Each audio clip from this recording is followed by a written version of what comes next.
You're listening to Ernestly Speaking, the only weekly podcast that covers friends, foes, and anything that goes. And now, for your badass host, Ernest Owens.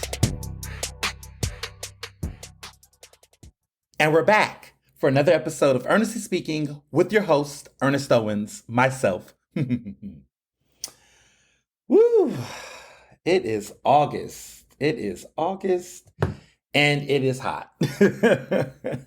Hot metaphorically, hot physically, hot in general. It's been a hot August, and I've been, just going through the motions. It has been a very interesting beginning of the month, complicated, nuanced, and just a lot is going on in the world, in my life, everything. It just seems like August came in super hot.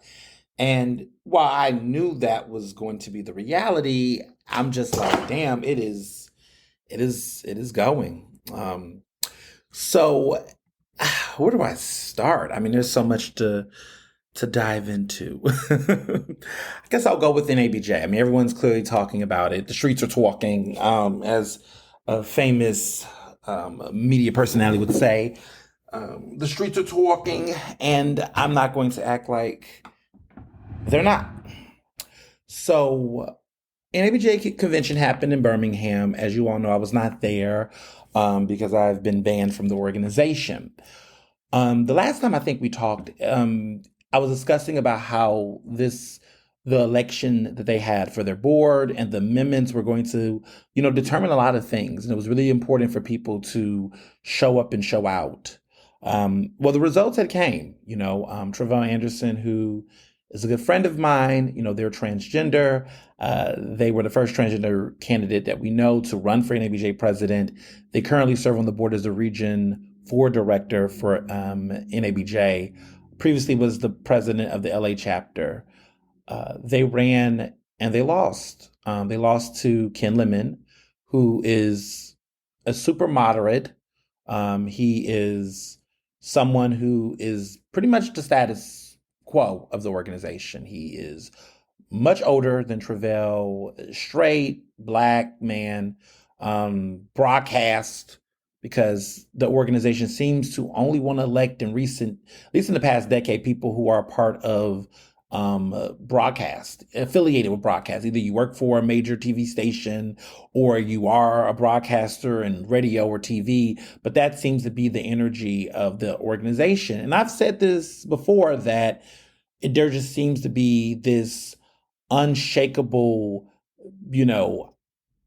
draw of just people wanting to be on TV and be a part of NABJ. And there's a lot of print journalists, multimedia journalists, and people who are, doing freelance work. I'm one of those people. I was one of those people. But that's not the culture. Like when you go to an NABJ convention, you'll see a lot of young aspiring writers, but you'll see a couple of the New York Times, Washington Folks, AP type of people. But a lot of the people are a bunch of aspiring TV anchors and broadcasters, folks that are like at smaller markets, but it's super TV. It's super show me your real, it's a lot of that culture there. And so, that was always an uphill battle, and I knew that was going to happen, but, here we are again. But the thing that really stood out to me about this election, of course, was that there was an amendment on the table for NABJ to confront the injustice that was around my departure and my ousting, actually.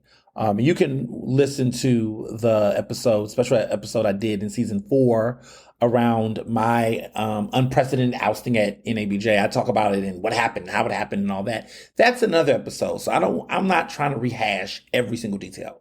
But I mean, long story short, I got banned from the organization earlier this year for 5 years, based on stacked up bogus charges around misinformation, disinformation, because I was basically speaking out and whistleblowing, calling out the organization. I personally view that as a retaliation because shortly before they kicked me out, my organization, the Philadelphia Association of Black Journalists, which was once affiliated with NABJ, we severed ties because basically they wanted information from the membership that was beyond what I believe was appropriate for a 501c3 to be giving to an organization that does not fiscally sponsor us. So because of that disagreement and the drama that surrounded it, it was no surprise to me that shortly after they would be trying to stack up bogus claims to try to oust me from the national organization because of the public humiliation they faced when we were no longer together. So this is retaliation, period. And there was no due process. I was not allowed to appeal the decision. I was denied an opportunity to actually speak before the board and share my concerns about the nature of the investigation and how they went about it. Everything was just kind of like, you need to respond to this email in less than a week, less than 10 days or whatever, stating your concerns, or your whatever. And I did. And then they simply said, they sent me an email back saying, we, stand by our decision and we are choosing to suspend you. It was just kind of like this. It didn't matter what I was going to say.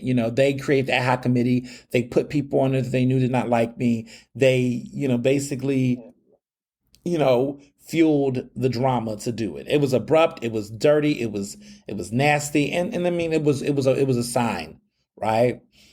So this amendment that was being proposed was a way to retroactively justify such an unjust process. So this amendment was coming in to do two things at the same time. One, provide a just due process for anyone who would be impacted by by a removal process. They didn't have a formal removal process. They created it as they went because there was no one in the history of this organization who had been kicked out. I'm the first member in NABJ history to formally be kicked out the organization, right? I didn't, physically harm anyone. I did not do any type of malfeasance. I didn't steal. I didn't do anything like that. I didn't do anything criminal. It was basically a dispute about my First Amendment, like what they felt was free speech and what was not. And as a result, they used it and weaponized it as a way to justify being in a violation of their code of conduct, which also does not explicitly align with what they were trying to tackle on. But again, they did all this behind the scenes in the dark. And as a result, they did what they did. This amendment that was supposed to be voted on basically did two things. They, one, wanted to provide a due process for anyone in the future who might experience what I experienced. And then the last clause of it was simply saying that any decision on removing a member would be final and that no future boards could change the decision, even regardless. It's just like, what if there's new evidence that finds that this was wrong? It doesn't matter. The Constitution now says X, Y, and Z. So I was against this amendment, clearly, because what it meant was that they were trying to, one, give a due process to people without even considering to retroactively do it for me. They also was basically going to guarantee that the next administration under Ken Lemon and the leaders that got recently elected could not overturn the decision that happened to me. So they were doing two things at the same time. And so it was a dirty amendment, and there were people who were against it, and I was against it, clearly. Well, the membership voted in favor of it. It required 2/3 to get amended. It got 83%. And the thing about it is that the way that the voting rules in NABJ exist, because I want to be very clear about this, they don't allow young journalists to actually vote. So if you are a student journalist, you're not allowed to vote. There's different people who can vote for different things, different candidates. If you are an associate member or like a media professional member, you can't vote for people in other seats. Like it's like you can only vote for media representative. Like there's certain, barriers to allowing people to vote. And with the amendments, there was not enough education prior to. Like people found out about the amendments when they voted for the amendments. There wasn't a public announcement prior to. It was just on the ballot. So they played off of the lack of, information that people could have to really make smart, wise decisions on how to act on this. It was pretty much a group of people that went rogue, and that rogue behavior is what led to what we have now. So what this really means is that the ban that I have is unshakable. They can't change. No one can reverse it. It's in place. If this amendment would have been, defeated, there would have been opportunity for me to be able to, consider everything else. But where we are now is that it's the law now, right? And look, it's unjust, it's fucked up. But I took a step back and I just, after everything, and everyone had, for several months, I've been kind of in this ambiguity. I didn't know where I wanted to really be with the situation because, I didn't know how this was going to play out. I was optimistic, but at the same time, prepare for what the bullshit was going to be. Now that the bullshit has hit the door, I'm good. Like I'm good on the sense that when people show you who they are, you got to believe them. And you can't be in denial just because of the history, just because of the seniority. I know it sounds like I'm talking about a person I've been friends with or dating, but that's what it feels like. My relationship with NABJ has been, really 7 years. It's been 7 years. And as you all might know, the number seven has a significant part in my life. Like Beyonce has her love, obsession, or understanding of four, the number four, and what it means in her life. The number seven has significance in my life. And so I look at the interesting parallels between the number seven and how it impacts me and shifts. And so it's been 7 years at NABJ. My first convention was in 2016. I was bright-eyed. I was very young. I was like 2 years out of college. And I was in a position where I was looking for new opportunities to be a leader and to connect and build a network. And in the beginning, it was easy. It felt easy. It was a natural connection between, what I wanted to do and who I wanted to be and this organization. And it was under different leadership. But today, and I think through the years, as I began to have larger ambitions beyond what was given to me, that is when I began to see the shift in the personalities, the paternalism, the homophobia, the elitism. And that really, propelled me to fight even harder. Because at that point I was thinking, this is just an individualistic problem. Like there's some people here that are bad apples, but the institution itself is worth saving.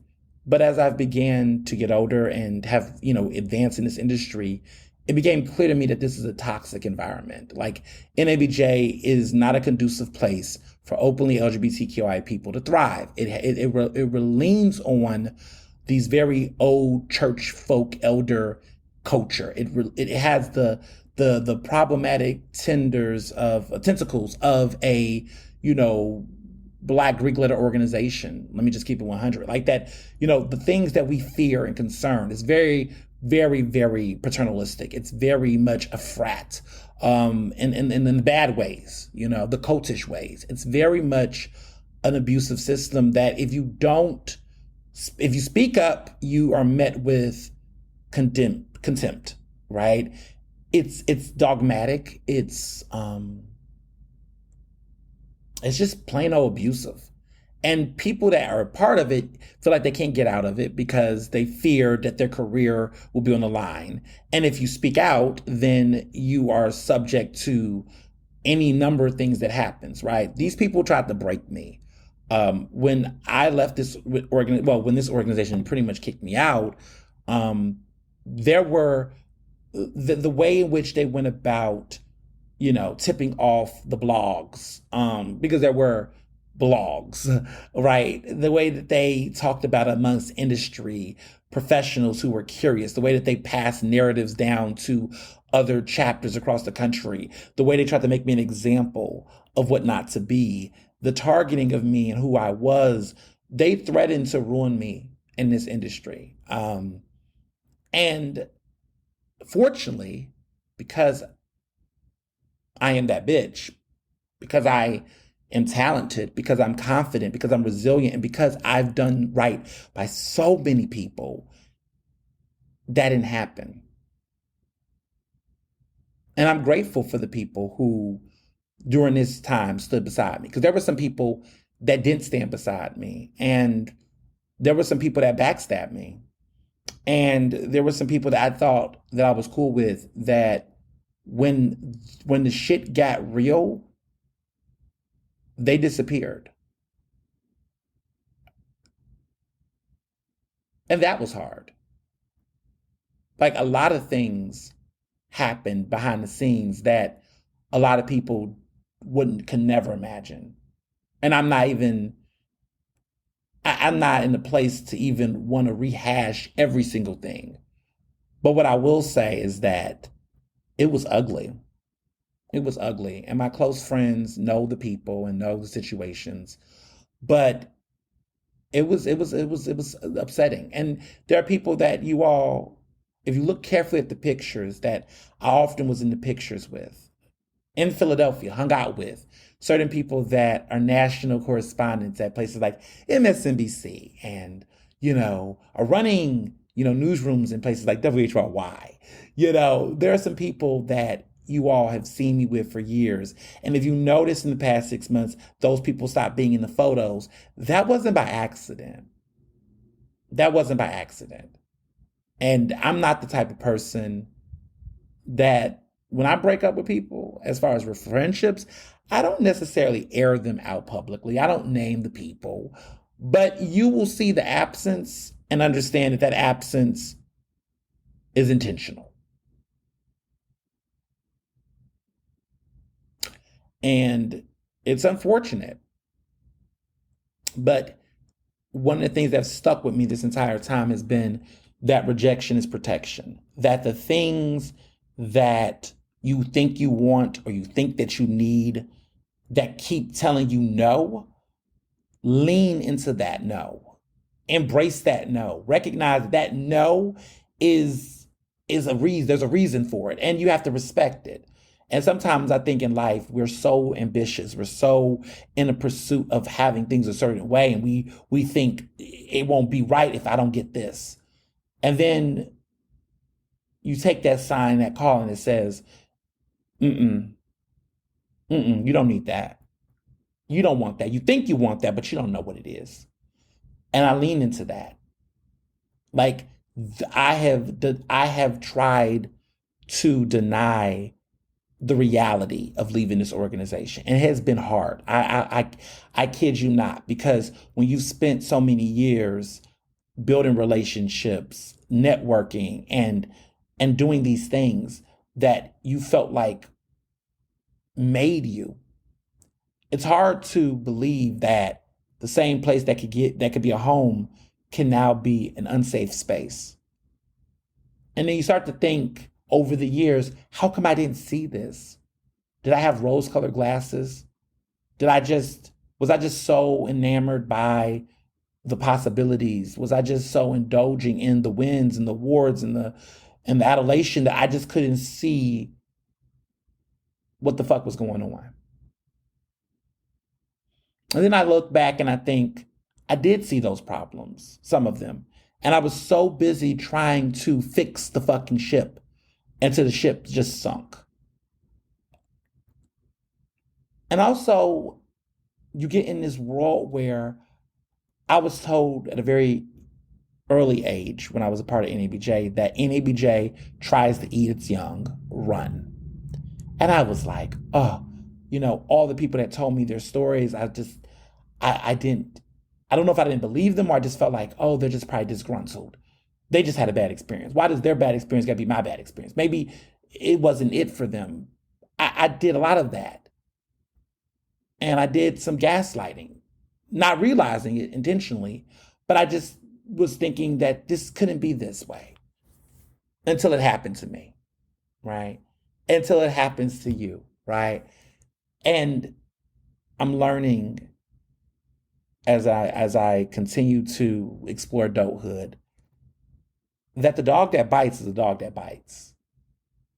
And that the experiences shared by other people, even if that's not your experience at the time, can be valid. And rather than try to live in a world of denial, unpack that. Understand it and not shy away from it. And if it makes you so uncomfortable that you have shame, then leave. And that's what I'm doing. I don't give a fuck about this 5-year ban. I don't give a fuck about this 5-year ban. I'm not coming back. I don't see myself coming back. I don't.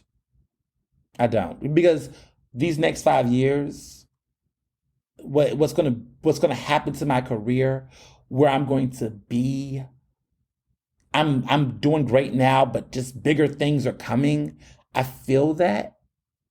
And there's a place of calm and peace.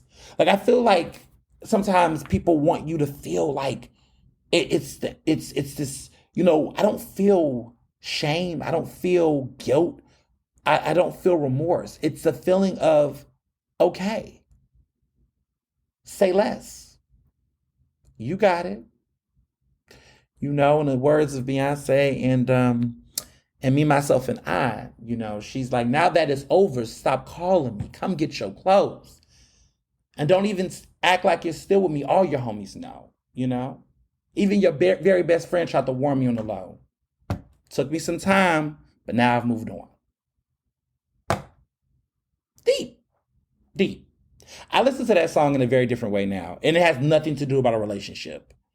Some songs have the power to have different meanings beyond the very vapidness of what everyone assumes it to be.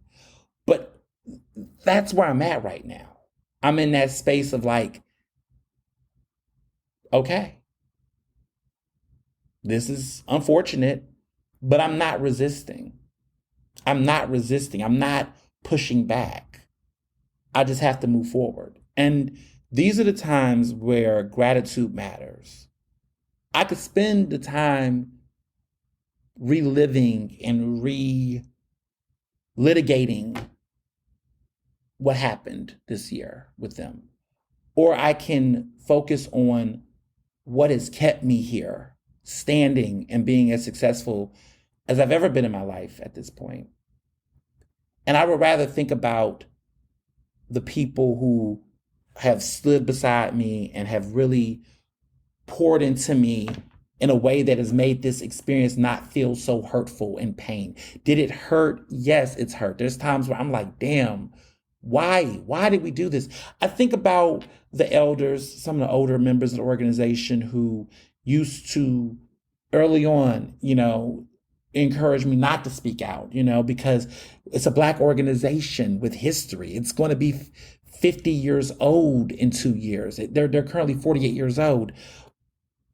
There's a legacy here. Great journalists have come here to go out publicly and speak out against this organization is upsetting their legacy. That was the guilt the burden and the obligation that I faced, that I was like, oh, I can't say anything because, I'm thinking about those founders. I'm thinking about this legacy, this institution.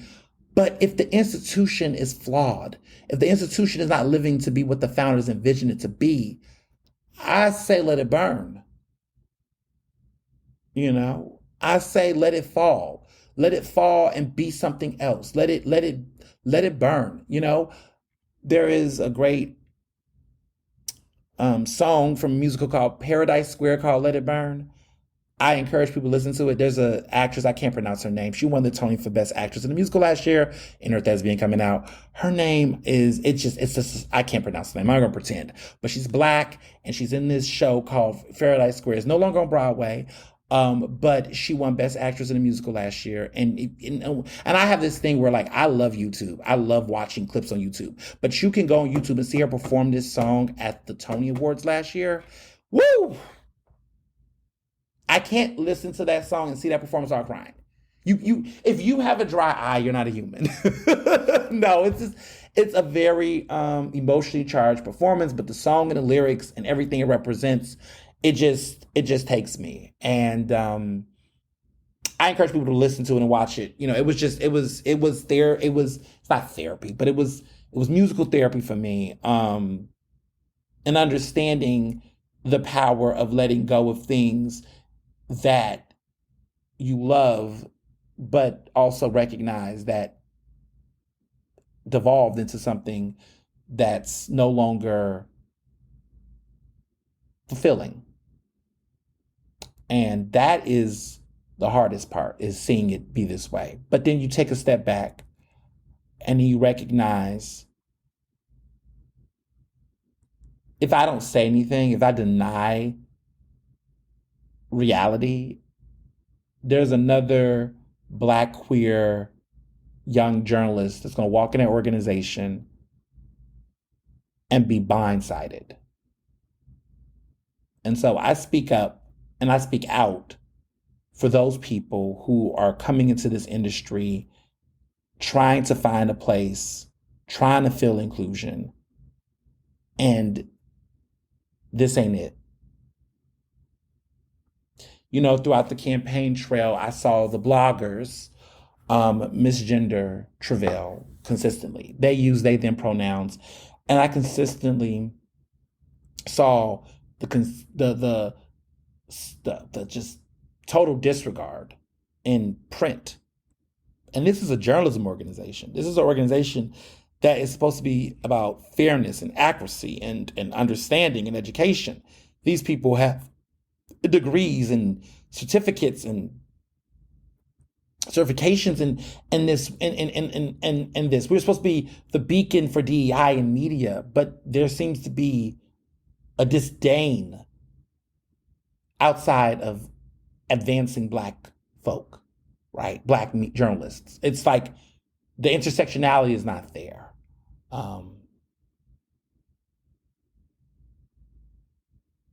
It's 2023, y'all.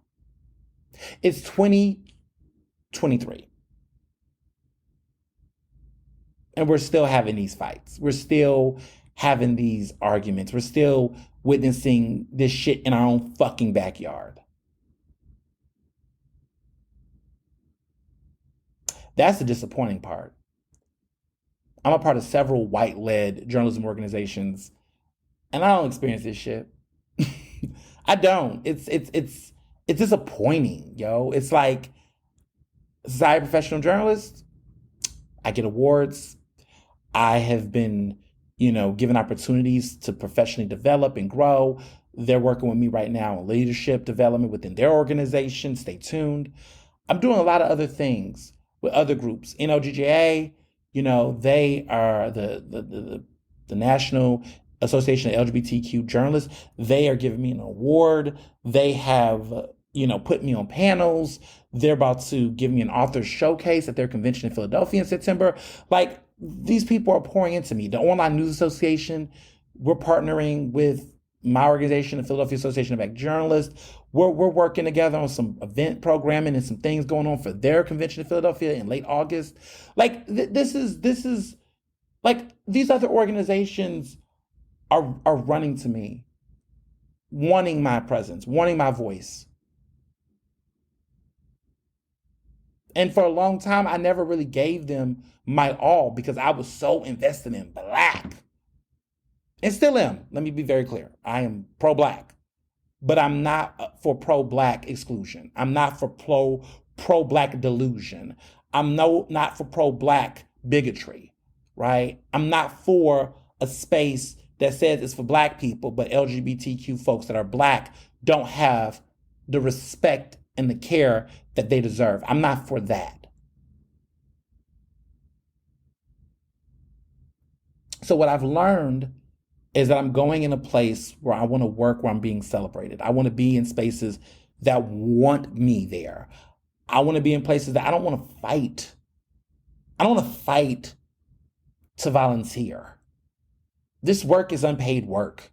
I don't get paid to do any of this. I do this because I care, because I understand that if the industry does not change and evolve, then that impacts my future aspirations in the industry. But what I'm not going to do is be blind to the bullshit. And so I'm good. It's a wrap for me. And I'm spending more of my energy moving forward because I really don't want to harp on this anymore. And I won't. Honestly, on Sunday, I posted my farewell. And I promise that I'm going to do everything in my power that I'm not going to keep revisiting this shit. I'm not. I have to move on. And, it's going to take some time for me to process all of the things that's happened. But I know for certain my investment, which means my energy, my time, my money, my service, I am fully coming to terms with the reality that it cannot be within NABJ at this moment. And not for a long time. And that's it. That is it. I am now in a space where I'm free. I'm a free agent. I'm looking forward to continuing to do the great work as the president of the Philadelphia Association of Black Journalists. I am invested in looking for new opportunities to stay connected with the Online News Association, the National LGBTQ Journal Association, the Society of Professional Journalists, and continuing to be a great regional vice president for the National Academy of Television Arts and Sciences Mid-Atlantic chapter. See, the doll is booked and busy. But on one note, let me see. On Saturday night, the NABJ had their annual awards gala during the convention, the Suits of Excellence Awards. And I remember telling you all that I was nominated for my work. And it was weird to people because it was like, how are you nominating your band? Well, to many people who saw what happened, I won. Yes, I won their National Magazine Award for Investigative Journalism for my piece on the rise and rupture of Campaign Zero. That is the piece I wrote last year for New York Magazine that basically put a spotlight to some of the discrepancies around D. Ray McKesson and Janetta LZ and the rest of the leadership over there at Campaign Zero, how it imploded. That story continues to win awards. It just won the National Magazine Award as a collective with the rest of the people who was a part of that special package for New York Magazine. It won a National Magazine Award earlier this year. Then now I just won an NABJ award for it. Funny thing, it is my 7th NABJ award. My 7th. Over the years, I have won 6 NABJ awards, and this is my 7th. So that just goes to show you that life has a sense of humor. Life has a sense of humor. When the universe has a sense of humor, you can be somewhere chilling and thinking, oh, everything's all good, yada, yada, yada. And then that happens. So I look forward to that honor coming to my house, sitting on my nightstand or wherever it's going to be on the shelf or wherever it's going to be. I look forward to that being on the shelf and, all that jazz. So I look forward to that. So yes, that is NABJ. But my whole week was not in NABJ world. I had a lot of things going on.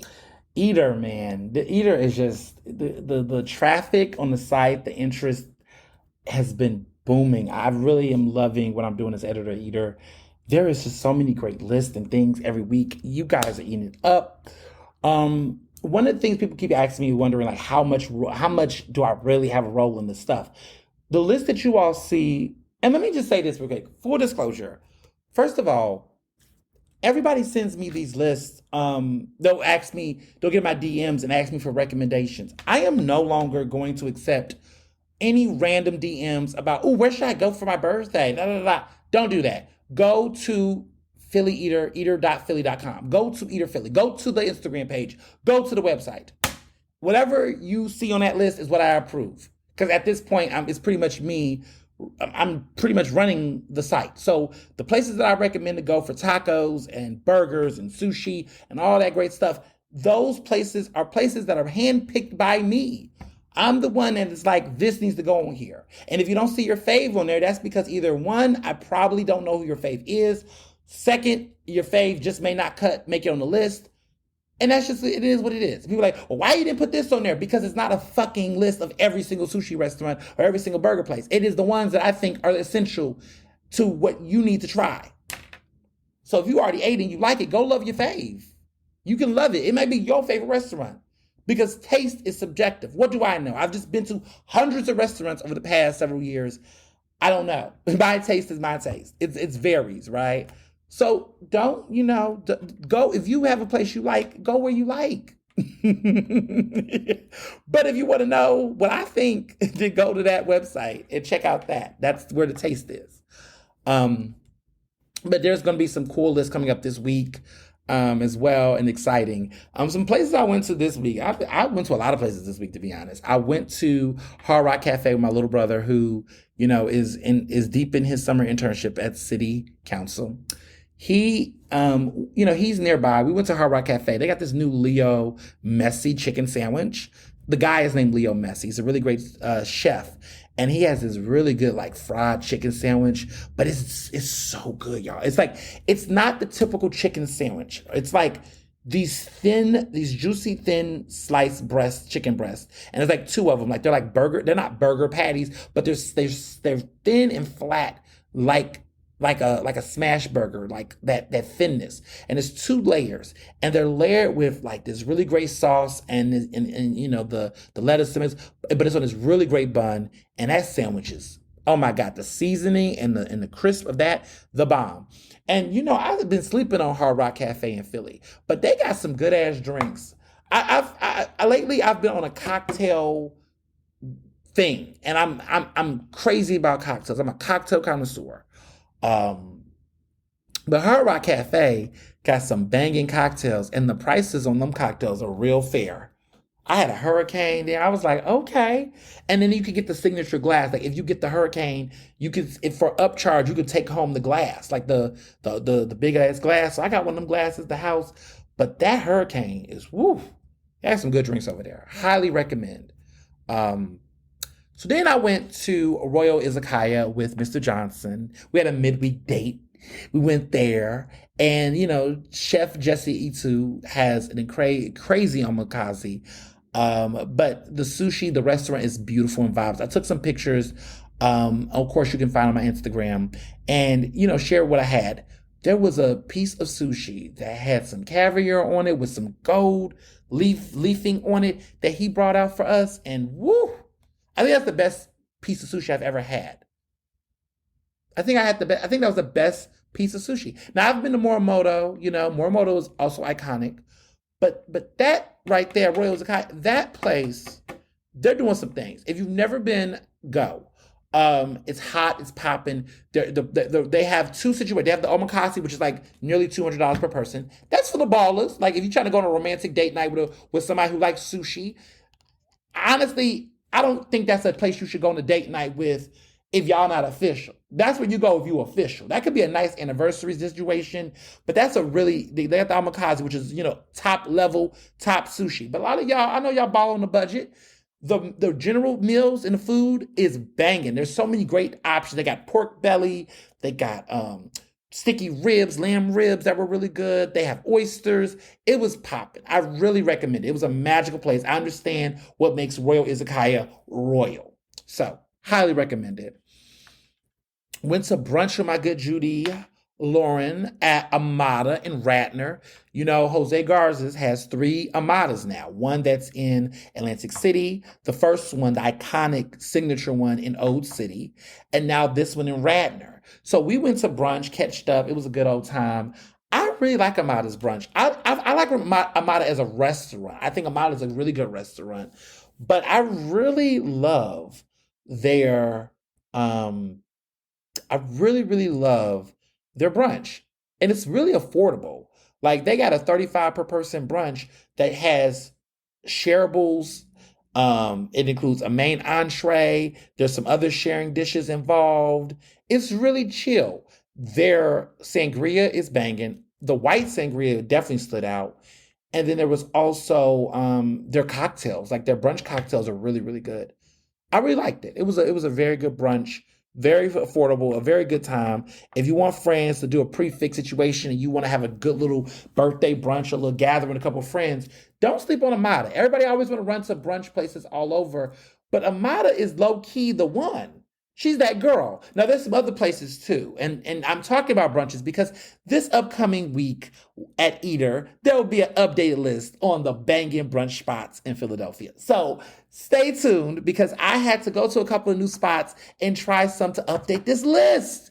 It's one of my favorite things of the job is being able to go to places. And like, I love that I could go out now to restaurants and try food and I get paid to do that. Like it's my job now. Like it's my job. I love it. I love it. Great job ever. Best thing ever. So yeah, the brunch list is coming. Stay tuned. But people sleep on Amada. I have my go-to places for brunch, and honestly, hmm, I just thought about another place I need to add on there, um, because if I don't, I'm not going to be telling the truth. Just took some notes for myself. I have another place I need to add on that list. Anyway, uh, yeah, love them down. Great place. We also went to Hearthside, which is a BYOB in Collingswood, New Jersey. Mr. Johnson and I have been out and about this past weekend. So Saturday night we went there. Oh my God, y'all. Probably my favorite restaurant in Jersey. They have this farm to table vibe. All their ingredients are organic, locally sourced, farmers market, like really local, like local. Like the chef there, the produce that they use is so fresh that none of it's been refrigerated. They get it right off the cart, put it in, wash the vegetables, and it's ready to go for serving. Like it's that fucking fresh. There's no freezer, no, we got to put this there, we got to save this. They use like fresh ingredients, and you can really taste the difference. We did the tasting menu with a wine pairing, and half of the wine was white wine, another half was red wine. And I must say, the white wine that they had was good. And I'm normally not a white wine drinker. Y'all know I hate white wine. But that white wine, I just leaned in. And it paired well with the corn chowder. They had a corn chowder. We had oysters. We had this no, did I have oysters? No, we had a tuna a tuna tarte, but it was on these heirloom charred tomatoes. Oh, what kind of contraction? They had a juicy, really juicy peach like salad with what was that? It was a type of cheese. And I don't eat this cheese normally, but that last but that cheese was phenomenal. It was burrata. It was these fresh peaches with burrata, and it had like this hazelnut preservatives, like this hazelnut glaze on it. That was phenomenal. And then they had this really remarkably seared steak. It was like a 32-ounce bone-in ribeye that we shared. And that was just delicious. And I must say this, my steak tastes have been getting so much better. I think I'm officially in love or interested in eating medium rare for my steaks. But they have to be at good restaurants that know how to cook. I'm a standard medium gal, but if I go to a really good restaurant now and eat steak, I am leaning into medium rare. Now I'm not going rare. We don't do raw. We're not raw dogging our steak here. But medium rare is where to go for me now. I'm at that place where I'm eating medium rare. Now, I'm evolving, y'all, because I want to say in 2016, when I first started at Philly Mag, I was a medium well person. Look, I was 20. How old was I then in 2016? 24, 25. All right. I was all right. But then I got to medium and never looked back. But now I'm at the place where I want medium rare.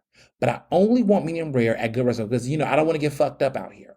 Because some people don't, some people's steak is not even worthy to eat medium rare.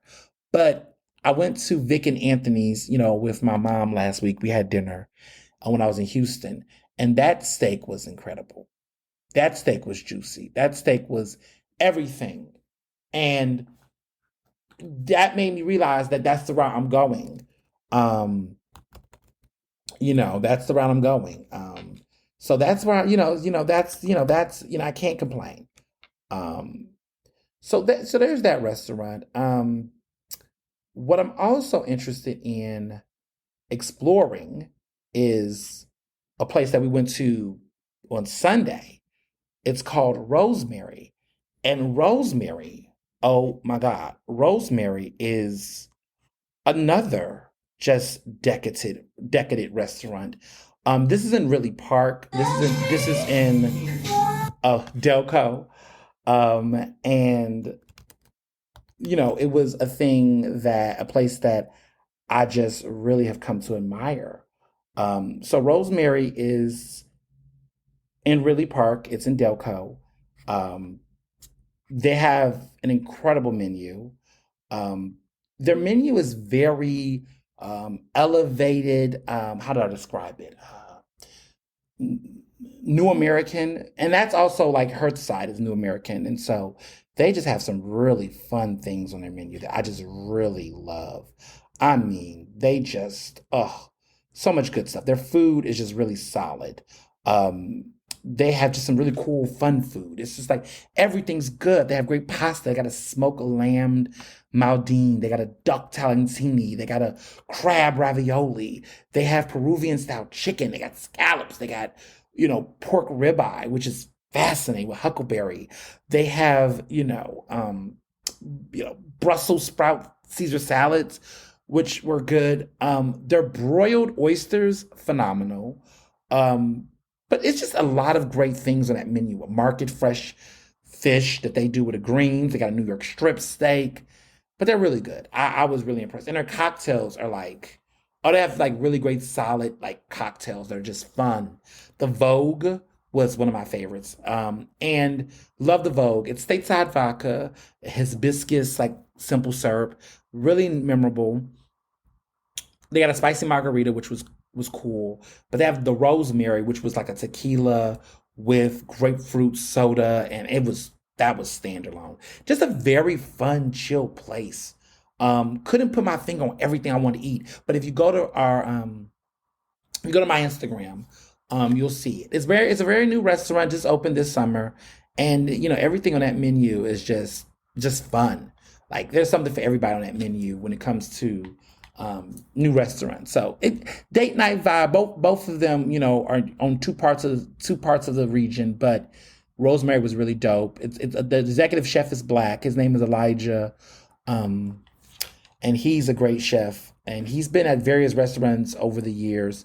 But Elijah Mulligan is his name. Milligan, I mean, yeah, Elijah Milligan, his name, and the owner is a guy named Philip Breen, who's white, but the executive chef, I mean, restaurants with black executive chefs are killing it right now, in my opinion. When you think about Restaurant Alexander, those two, the two chefs there, Chef Montana Houston and Jabari uh, Wimberly Cole, they're doing some great work over there. Jameer, his name is Jameer Wimberly Cole, but they're just black executive chefs in these like really upscale restaurants is really transforming the scene. And people are trying to figure out why the food tastes so good in this spot.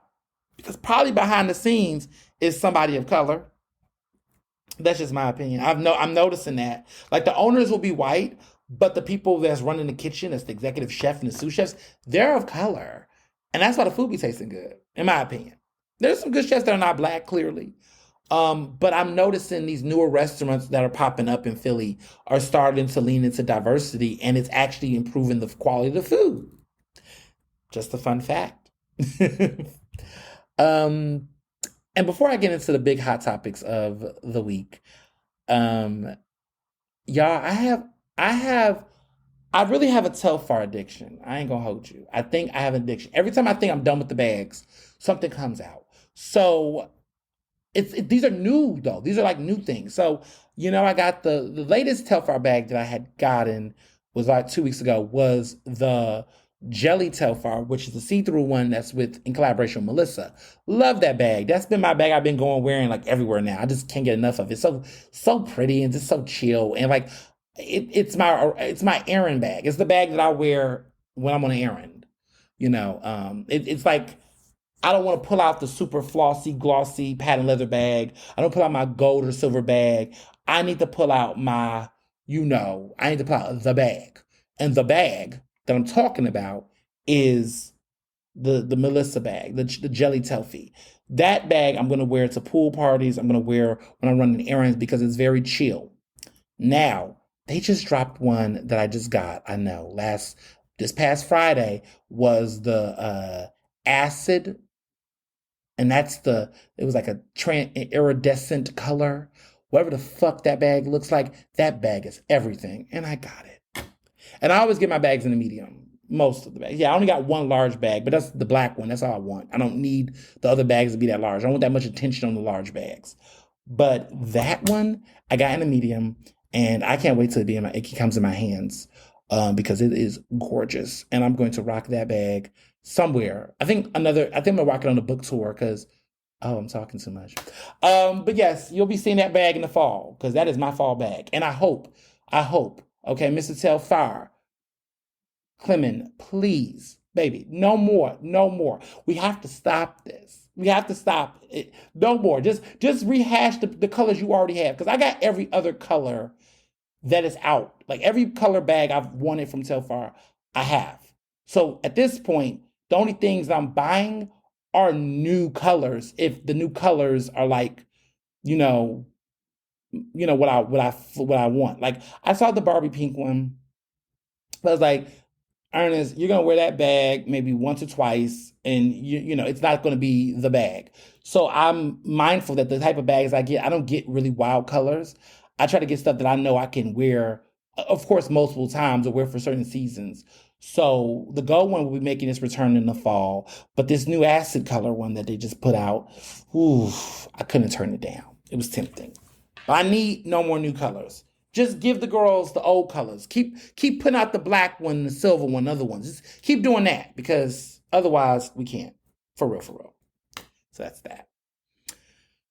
All right. So, as we get into what's going on right now, Trump is officially indicted for a third time. It's his third endorsement. It's his third endorsement. And yeah, I cannot. It's yeah. Mm, mm, mm, mm. Um, I don't know what to say. I mean, that hasn't been said, but maybe I guess for some people that are following this, for the news purposes, this indictment is being said to be the most consequential. This is Trump's third indictment. He's already been indicted twice. He's been indicted first for the shit going on with Mar-a-Lago. I can't even keep up. Was it Mar-a-Lago, the first one? Um, I think that was the first one. Let me see. Um, but he's had one with Mar-a-Lago, with the documents. I think that was the first one. It's been a while, and my whole thing is I can't even keep up. I can't even keep up with Trump's indictments at this point. Like, what makes one special? Because every one of them is, it's kind of like that thing where you don't know which one is which one is which one matters the most. Um, because he's running for president. None of this has stopped him. So the first indictment was the one in March with the New York grand jury that indicted him on 31 felony counts for falsifying business records. Okay. The second one was earlier this summer, June 8th. The Justice Department, and this is the first federal one he had, indicted Trump in Miami's federal court for 31 counts of, quote unquote, willfully retaining national defense information under the Espionage Act. Okay. One count of making false statements and jointly with the personal aid. Single count of conspiracy to obstruct justice, withholding government documents, corruptly concealing records, concealing a document with a federal investigation, and scheming to conceal their efforts. Like, and in each of these cases, he's pleading not guilty, okay? Now, last week in Washington, D.C., a federal grand jury indicted Trump on 4 counts for his efforts to overturn the 2020 election results. He was charged with conspiring with unarmed co-conspirators to defraud the United States, obstruct the certification of the Electoral College vote, and deprive people of the civil right to have their votes counted, as well as obstructing an official proceeding. Now, Trump also pleaded not guilty to all those charges, okay? And prosecutors sought a protective order over the discovery evidence in the case, citing a threat Trump had posted on his social media site. I mean, the conspiracies are there, y'all. They're there. Do people give a fuck? I don't think so. The thing is that honestly, at this point, the courts have to do what they got to do. I mean, technically, this one is really controversial. The third one that I just talked about is a big deal because pretty much you know, they're saying that basically he committed treason. And even though, the sham investigations urged, there's a lot of allegations that Trump's allies essentially used the Department of Justice to lie about evidence of election fraud to gin up investigations at the state level. That is what they're saying. And, Mike Pence, who people are saying is going to run for president, looks like he will, it gets lost, but nobody should ever forget the fact that Pence actually stood up to Trump. He acted in the interest of the Constitution. And as a result of that, there was an angry mob of people talking about hang Mike Pence. So, the one good thing Mike Pence did was he actually did not go through with going against the Constitution, to which Trump viewed that as him being a traitor. And that's why all the supporters were saying, hang Mike Pence, hang Mike Pence. There's a lot of things that goes on. There's so many issues, so many lies. And at this point, we as a country, nobody got to tell smart people this, but we're at this point where it's like, look, like I tell people with all corrupt politicians, it seems as though the only way that you can expect there to be justice is if the feds get involved. In Philadelphia, for example, we have tons of politicians, not just Republicans, but in this city, Democrats, right, who are very passive and hell-bent on trying to, stand beside folks they know is out here doing some dirty work, right?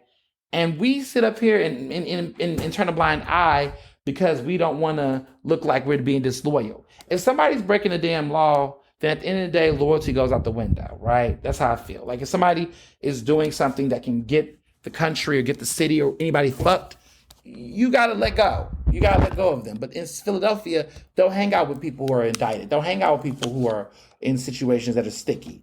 And, my mindset about it is this is why we see the stuff that we see happen with Trump supporters. Like, I wish somebody could write that piece, or say that, make that point, that it's that there are Democrats who are like, how come, we seeing people, why are people so loyal to Trump in spite of all these things? Because at the end of the day, he has not been convicted of the crime. And everybody do the same thing. Helen Gim did it when she was in city council. She was standing beside Bobby Heenan before he was convicted. I don't understand why all of a sudden everybody throw, Republicans get in trouble and everyone's like, lock them up and we should, this is bad, this is this. But when Democrats do the same shit, we stay complicit as well. So everybody wrong. Everybody wrong. And I personally, as a journalist, I don't care. Like when I see, Democrats getting indicted or getting in situations like that, I'm disappointed. I have questions, right? Because y'all got to understand, it takes a lot for the feds to indict someone. They got some evidence.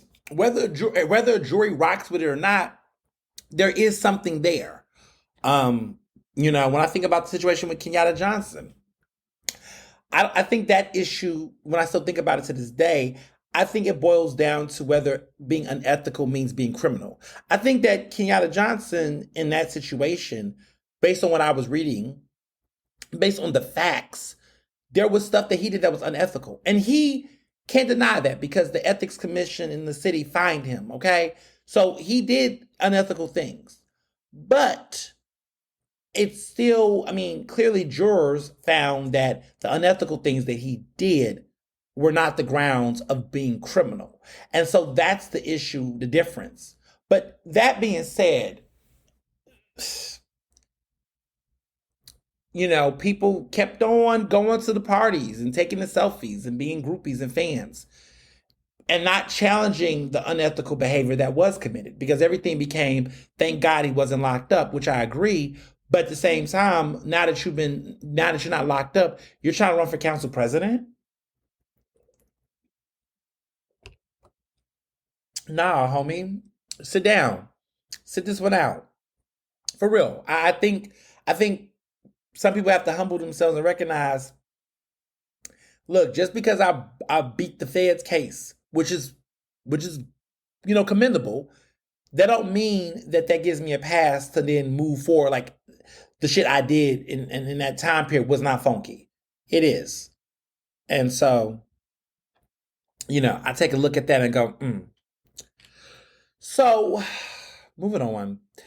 Last week, there was a piece I wrote for Teen Vogue. My first ever piece I wrote for Teen Vogue, I must say. First time. Look at me, still getting new bylines in new places. Wrote this piece about Carly Russell. It came out the day that infamous headshot came, which really looked like she was having a good time. I saw the headshot, and I didn't even think it was a mugshot. I thought it was like some type of professional headshot for a job. They were like, "No, that's her. That's her mugshot." I was like, "What?" I mean, she looked good, but still.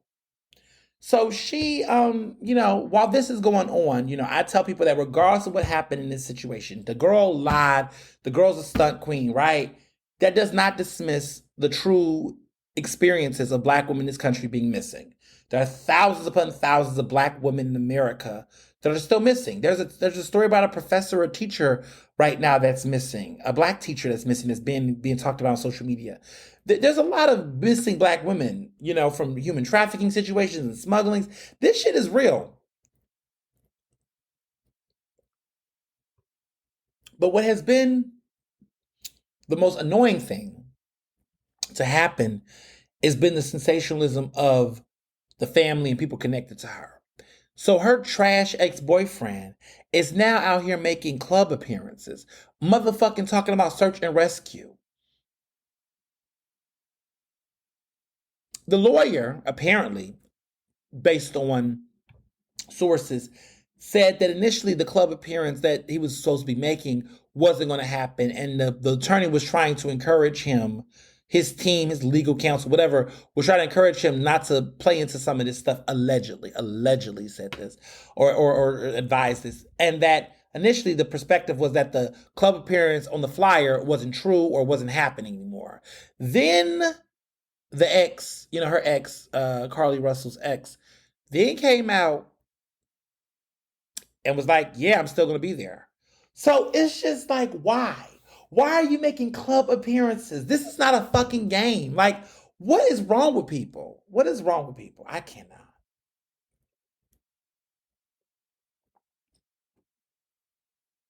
I'm sipping on my Vita Coco coconut water. I love me some Vita Coco coconut water. There's people that don't like it. They just don't have good taste. But this is a mango, this is a peach, this is the peach and mango flavor. And it's like so perfect for summer. Normally I just have the original, like just straight up organic one. And I do drink that as well. But I've just been having a little cute little like tropical flair flavor. Like all of my cocktails, I'm like, ugh, it's a mess. But anywho, so, I'm not really fond of that. People will ask me what I thought about it. Trash. Okay. So in Philadelphia, Working Families Party is officially on the ballot. For those who've been following this, these are third party candidates that are officially running. They got the signatures. You know that independent candidates do not participate in primaries, and also other parties. So, for example, because Working Families Party didn't have a primary, they had to go out and get signatures to go on the ballot. So they have to get on the ballot in the summer so they can be on the ballot for the general election. So two of them are running for city council at large with the hopes of defeating the Republicans. And there's another one that is running, and he is running for, all three of them are Black. I've Nicholas O'Rourke and Kendra Brooks are running for at large. They're running for city council at large, and they're hoping to take the Republicans out of the at-large seats. So there are two, and let me be very clear, there are two minority seats on council, and this goes to the minority party for at-large. So this goes to anyone who's not basically a Democrat. So Republicans can get it, third-party candidates can get it. Now, Kendra Brooks, 4 years ago made history when she became the first third-party candidate to win that at-large seat in Philadelphia. So she won one of the seats, and she just ran for re-election to reclaim it. But the second seat is pretty open because David O has left. Now it's an open rat race between an open Republican that's going to go for it and also Nicholas O'Rourke, who ran previously and now is going to run again. This is it. This is it. This could happen. Could possibly the third party candidate can knock Republicans out of third party seats. It can happen. Who knows? The Working Families Party is a very progressive leaning, establishment or institution, I would say. Their only big victory has been Kendra Brooke. But if Nicholas O'Rourke gets it, it could really it could be a big damn deal. They also have another candidate running. His name is Jared, and he is running for city commissioner. And there is that Republican seat for city commissioner that is currently being occupied by Republican that people kind of like.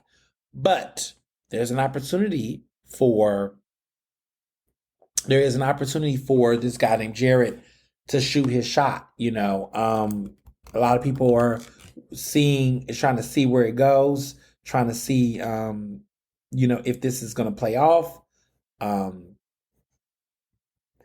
people are, writing op-eds criticizing them, saying that Working Families Party want to have it both ways. Someone said, and try to control the Democratic nominations and win the minority party seats. The WFP looks to dictate control of the at-large seats. It's perfectly legal, if not especially honest. And that's interesting. And I do feel like, it's becoming something to be said.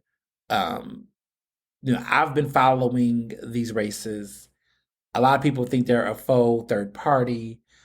I mean, I'm not crazy about them, because I do feel like there's some stuff I've been hearing behind the scenes about Working Families Party, and because of the fact that I see all of these different things taking place, it is interesting. What I will say is that I do think there are a lot of people in Working Families Party that I think are kind of racially biased. A little bit of anti-blackness over there. They have a really interesting litmus test on how they define who's progressive and who's not. So if you are, and they're doing this with people in their own space. Let me make that a point. They're looking at certain folks and that are Black, and they have these expectations about what makes them progressive. And a lot of the people that's dictating these conversations are white people that are now going and looking at Black folks that are running arguably progressive agendas and looking at them saying, you're not progressive, you're not this enough, you're not that enough.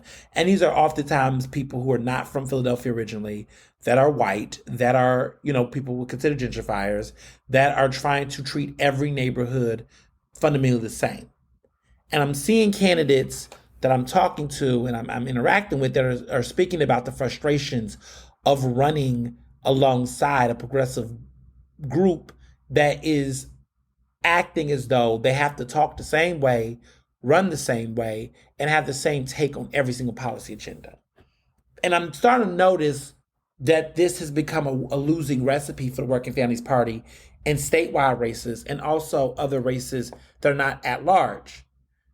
And we're ignoring those realities because we're trying so hard to get everybody on one accord. But we're not really being real about some of the issues that are currently on the table. And I'm seeing it. I'm seeing this create divisions. This guy who's running for Philadelphia City Commissioner is Jared Smith. Jared Smith is running, and he is running for city commissioner. I'm curious to see how he is able to establish his own voice running, because no one's heard of him, in Philadelphia. And so it's going to be interesting to see how that race plays out. All I know is that it's going to be sink or swim for the Working Families Party. If the only person that wins out of the three of them is Kendra, if Nicholas doesn't win, if Jared doesn't win, then the whole Working Families Party apparatus is really going to be on a mend, because, you only get so many chances to keep trying before people start thinking you're a joke. So we'll see what happens there. Sherelle Parker. Look, Sherelle Parker is out here She's making public appearances. She's running her campaign. There was some chatter for a while of like, where is Sherelle? Where is she? Where is this? Where is that? I gotta tell y'all, it's the summer, y'all. No disrespect. It's the summer. When there's summer, let me be clear. City Council is not in session until September 14th. That's when I return back to WRD 900 AM. Um, when I get to come back and do my show every Thursday from 10 to 1 p.m. City Council Live, and get to talk to City Council and talk about legislation. Right now, there's no City Council. Right now, everybody's on a summer break because everybody is like chilling right now because there's no, it's summer break. I mean, City Council is still open, right? But session and all the legislative bureaucracy and stuff, that stuff is on pause right now because it's summer break. So, to be honest, we're not going to really see these campaigns really take off until September, right? When everybody goes back to work, quote unquote. Some of us are still in work, but you get what I'm saying. It's not going to be until then that we'll see the return of Sherelle Parker. And also David O. David O is out here running, and I'm just looking at his race. And I'm just like, man, what are you doing? I don't get it. I guess, everybody got to run. I get it. Everybody got to run. It's still an election. But I'm just like, what are you doing? Like, it just seems like a waste of money. It feels like a waste of money.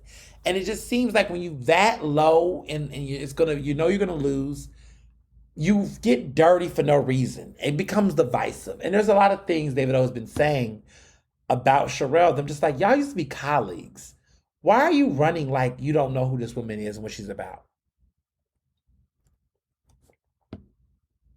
He's trying to frame her like she's some anti-cop, defund the police type of person. Like, come on, David. Like, don't act like that, Republican, because Republicans like you are able to thrive in Philadelphia because you're not like the rest of them. Like, I tell people all the time that Philadelphia Republicans are not the same as the Pennsylvania Republicans around. They're not. They're really not. They're fangless. They're harmless for the most part. I mean, their views are harmful, but they don't have legislative influence. They don't have legislative influence. They're going to always vote against the budget. They're going to always vote against, certain policies, but none of that matters with the majority of the party being led by folks that are not them. And when Republican at large potentially lose this upcoming November, it's going to be very obvious where everybody stands. So I pay it no mind, to be honest, but what a mess.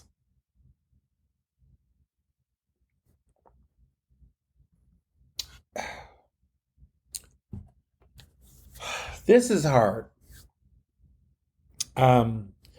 This situation that happened earlier, this past week.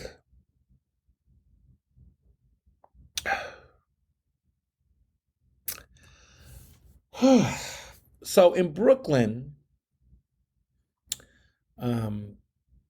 there was a black gay man, millennial. He was 28 years old. His name is O'Shea Sibley, and he was at a gas station in Brooklyn and was with some of his friends voguing to a Beyonce song and was having fun, just being himself. He's a dancer. He has Philadelphia roots. His funeral is actually going to be in Philly. His celebration of life will be at the Met later this week. He used to be a dancer at Philadelphia in Philly, and then moved up to a great program, and participated in various groups.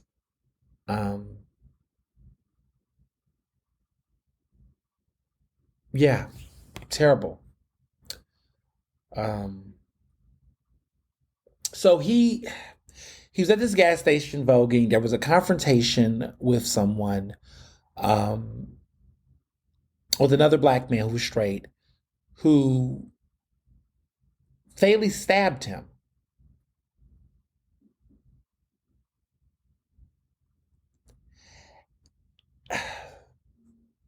It's so hard, y'all, because when these acts happen, the person who stabbed him was a 17-year-old teenager who was black.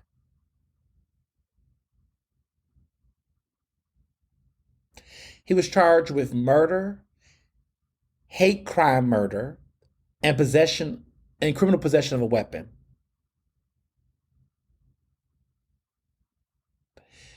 Two black men's lives are ruined in this situation. And I'm devastated. I'm totally devastated. There's just so much to unpack. But so many things remain true to me. For starters, there's always these narratives of hate crimes are only happening to queer people in rural areas and white folks and middle America. Like, it's not true, right? This person got stabbed in Brooklyn and got stabbed by another black person and got stabbed by a young person. And so these ideas around homophobia being an old, dated thing that's being done and carried out by old folks who don't get it or ignorant, it's just not true.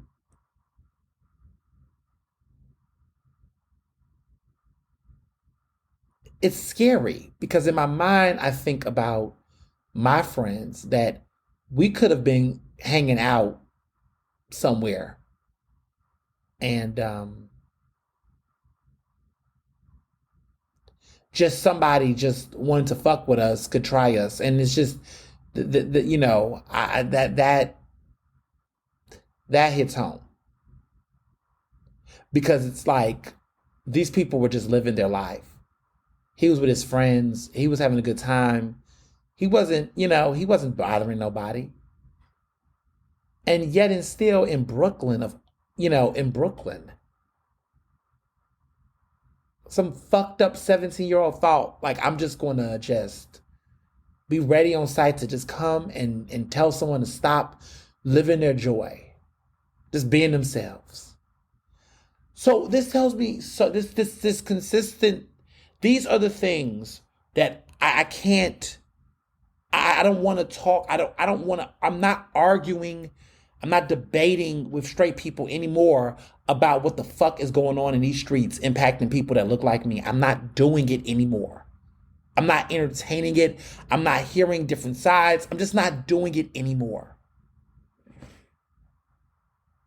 There's just been so much institutional, social homophobia that's been happening over the past several weeks, and it's just been very hurtful to watch. And what's been even more telling is the lack of awareness and support being said in the black community and just being said nationally, but in our community when it comes to this person's life being killed. Every week, every month, or every other month, we hear a black straight person, a cishet man, get killed by the cops or get murdered brutally. There is droves and droves of hashtags and posts and people speaking. But this young black queer man, this young 28-year-old promising dancer and a performer is killed senselessly. And you don't see anyone really saying anything that is outside of the typical ally coalition, right? Holly Berry, Shirley Ralph, these longtime allies say something. Beyonce, for fuck's sake. These people are always speaking up and saying something. But the rest of these motherfuckers, man,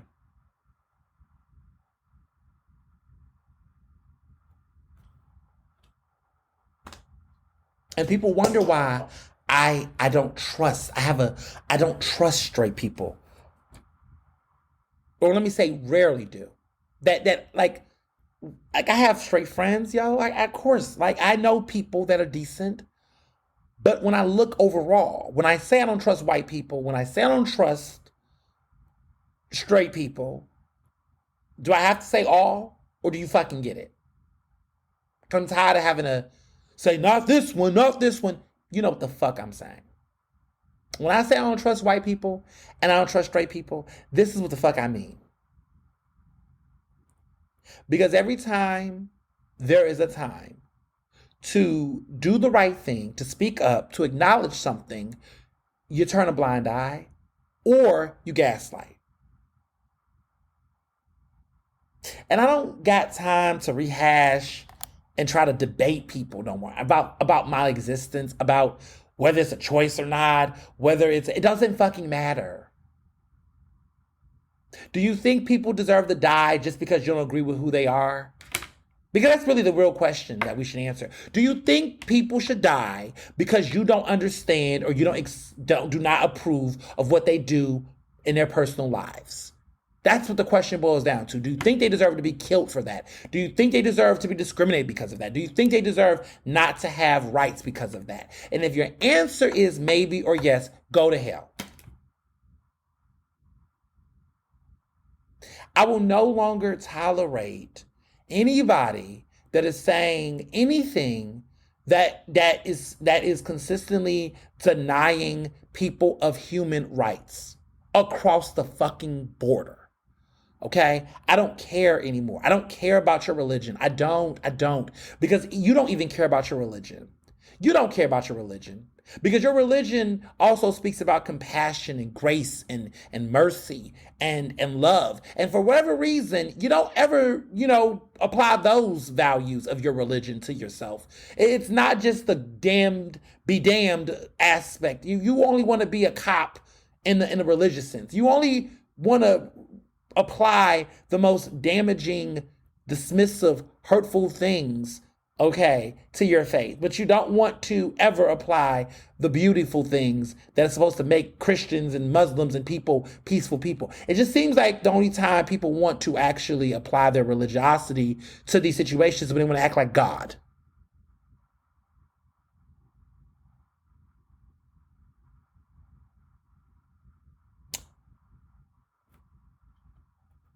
It's time, all of us, allies, accomplices, queer folk, right?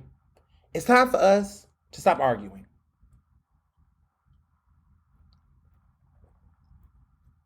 It's time for us to start telling people who the fuck they are and standing 10 toes down on it.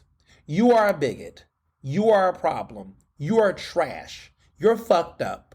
You're messed up. You need help. You need to change. You need to reconsider. I'm ashamed of you. I'm disappointed in you. That's disgusting. You're disgusting. It's time to call a thing. It's time to stop overthinking common sense. We are losing innocent people every single day. We're losing people to suicide. We're losing people to addiction. We're losing people to abuse. We're losing people to murder behind this bigotry. And I'm not going to sit up and continuously entertain the arguments of, some people don't get it, or it's a different generation. It's not a different generation. Because these old people who don't get it are educating our young people. They are a problem. You can't isolate old people who don't get it anymore. They are educating our young people. There are parents, there are judges, there are elected officials. That generation continues to hold power. Boomers and older Gen Xers hold power. And that power and that homophobia that they just can't get over and shake off is still influencing incoming generations.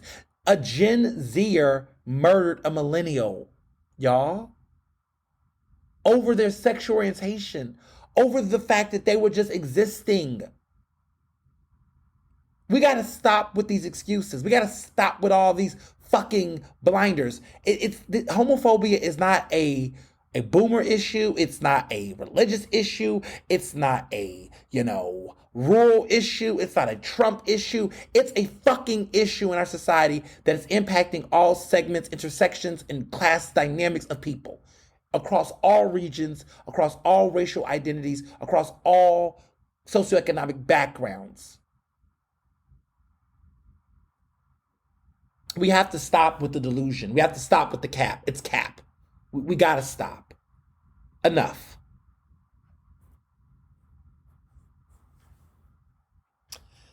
So this story was one of those. I did not have it on my bingo card. I'm not even going to pretend that I knew things before, but the shit just shook me. And honestly, in retrospect, what the fuck, right? Lizzo. Lizzo. Who? Lizzo. What? Where? How? Okay. I got so many thoughts, and I've been taking my time to try to process my thoughts about the Lizzo situation. And I still don't get it. So I'll start by saying that, the grounds, right? What happened? What's going on?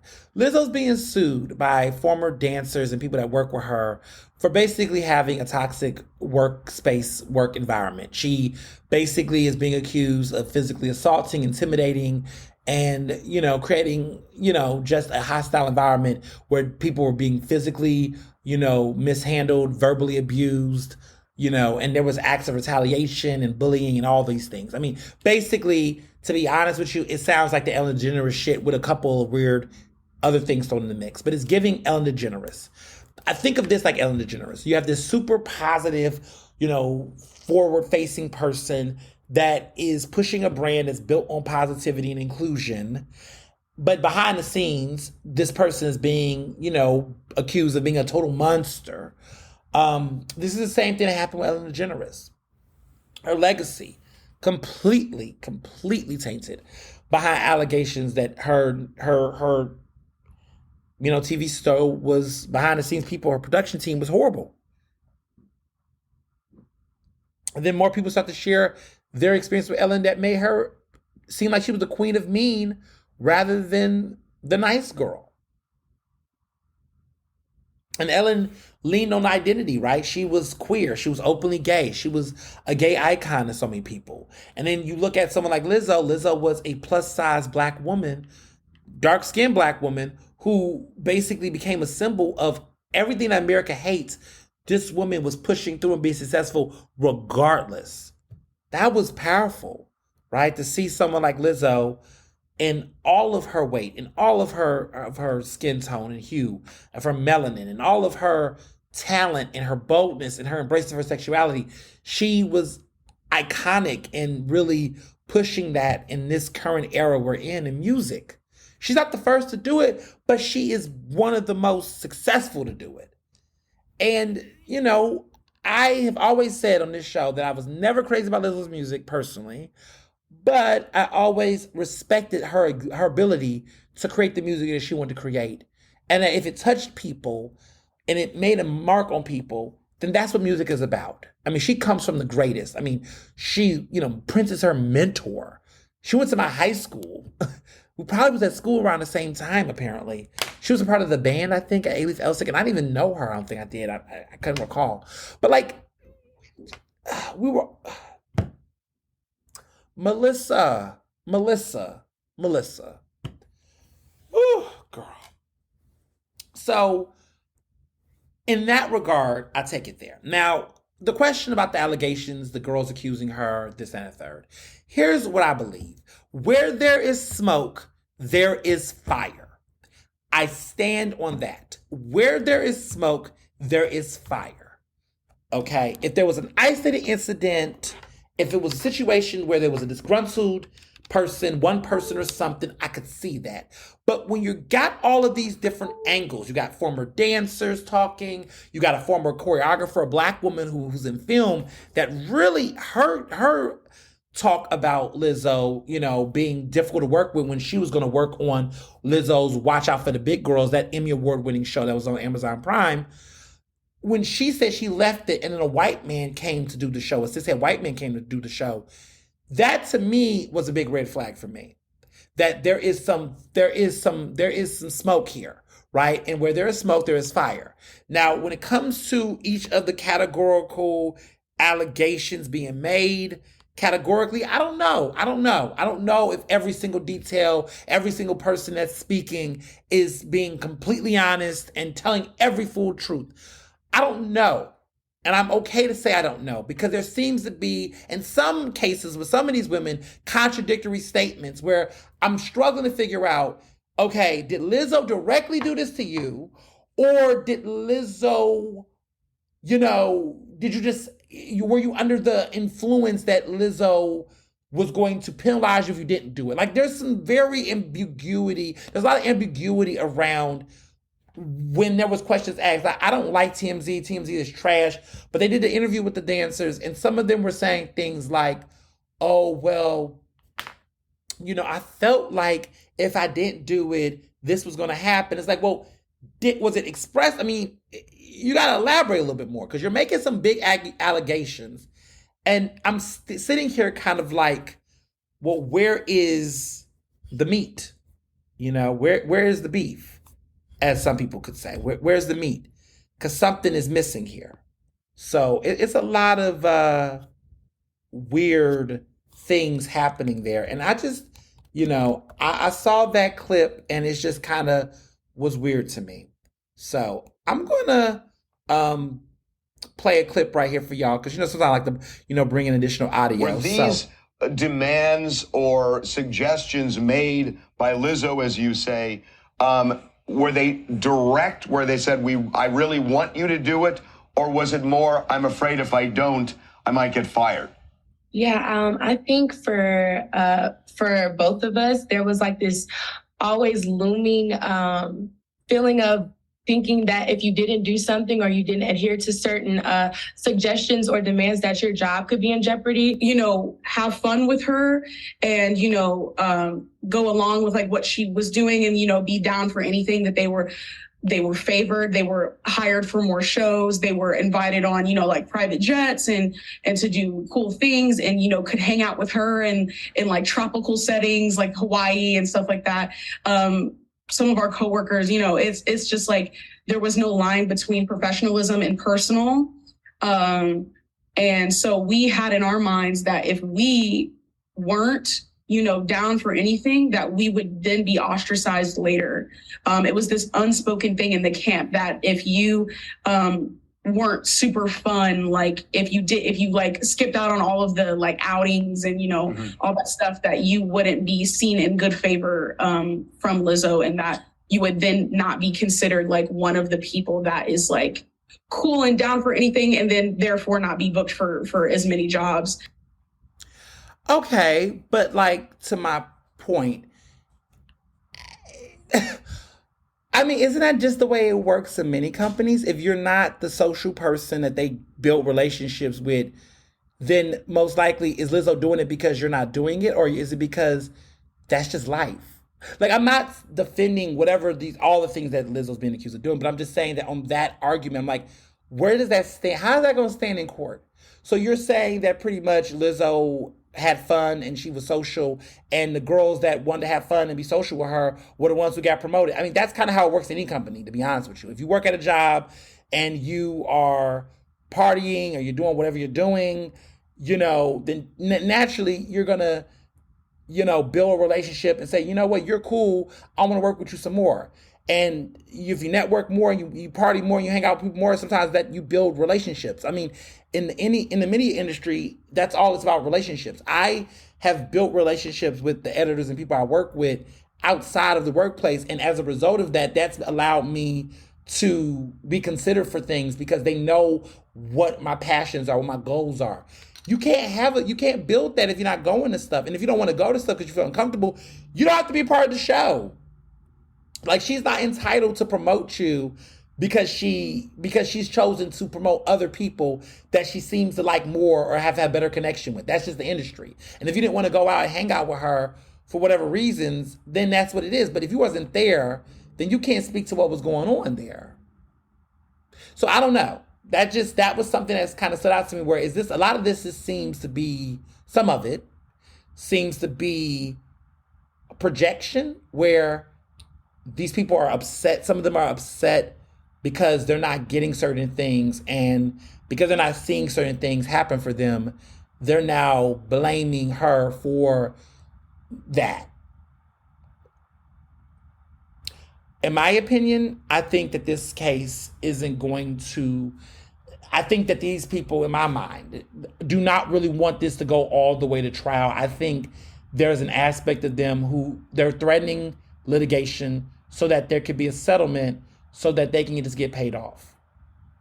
There's something that's just my gut intention with some of this, is that anytime you look at a case, and this is just from a legal perspective, because I did talk to some lawyers who don't have no dog in the race with Lizzo. And, I like to go back and get feedback. And one of the attorneys that I spoke to that just looked at the situation and said that a lot of these allegations are not being substantiated directly by people who are plaintiffs. And so in other words, they're talking about other people's experiences without the cooperation of other people involved. And that when you look at the things related to them specifically, those things don't really seem to be as connected or directly involving Lizzo that really implicates her. So it's a bunch of innuendo. It's a bunch of speaking on other people's behalf. And in court, before a jury, if they even try to play this out, it's going to get cut through, because some of the people that they're talking about, the security guard, they reference the security guard, and it's like, was the security guard complaining about Lizzo? No. Then who is it your place to invoke their whatever you saw them doing or heard about into your case when these people themselves are not suing or are complaining about Lizzo? So it's like, to me, there is this part of me that's wondering, like, this is not holding in court. So then I asked the lawyer, well, why would they sue? And the lawyers I spoke to said that they're suing because they're going to play this down to court of public opinion. They want to basically drag this in a way that's going to bring public scrutiny, intimidation, right? Because Lizzo could lose endorsements.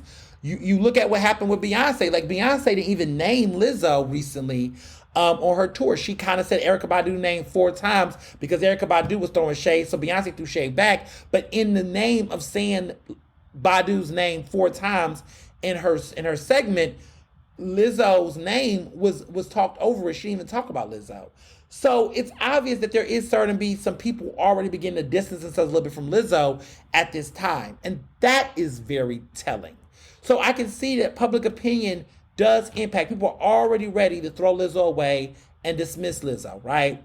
And to some degree, they have the right to. I mean, I'm not saying they don't. But like, they know, some of these people might know this, and they realize that the way to really end this and death will be through a settlement, because to go through a whole court trial process drags this out. There's tons of allegations, tons of stuff. And so in many ways, they might want to try to force a settlement.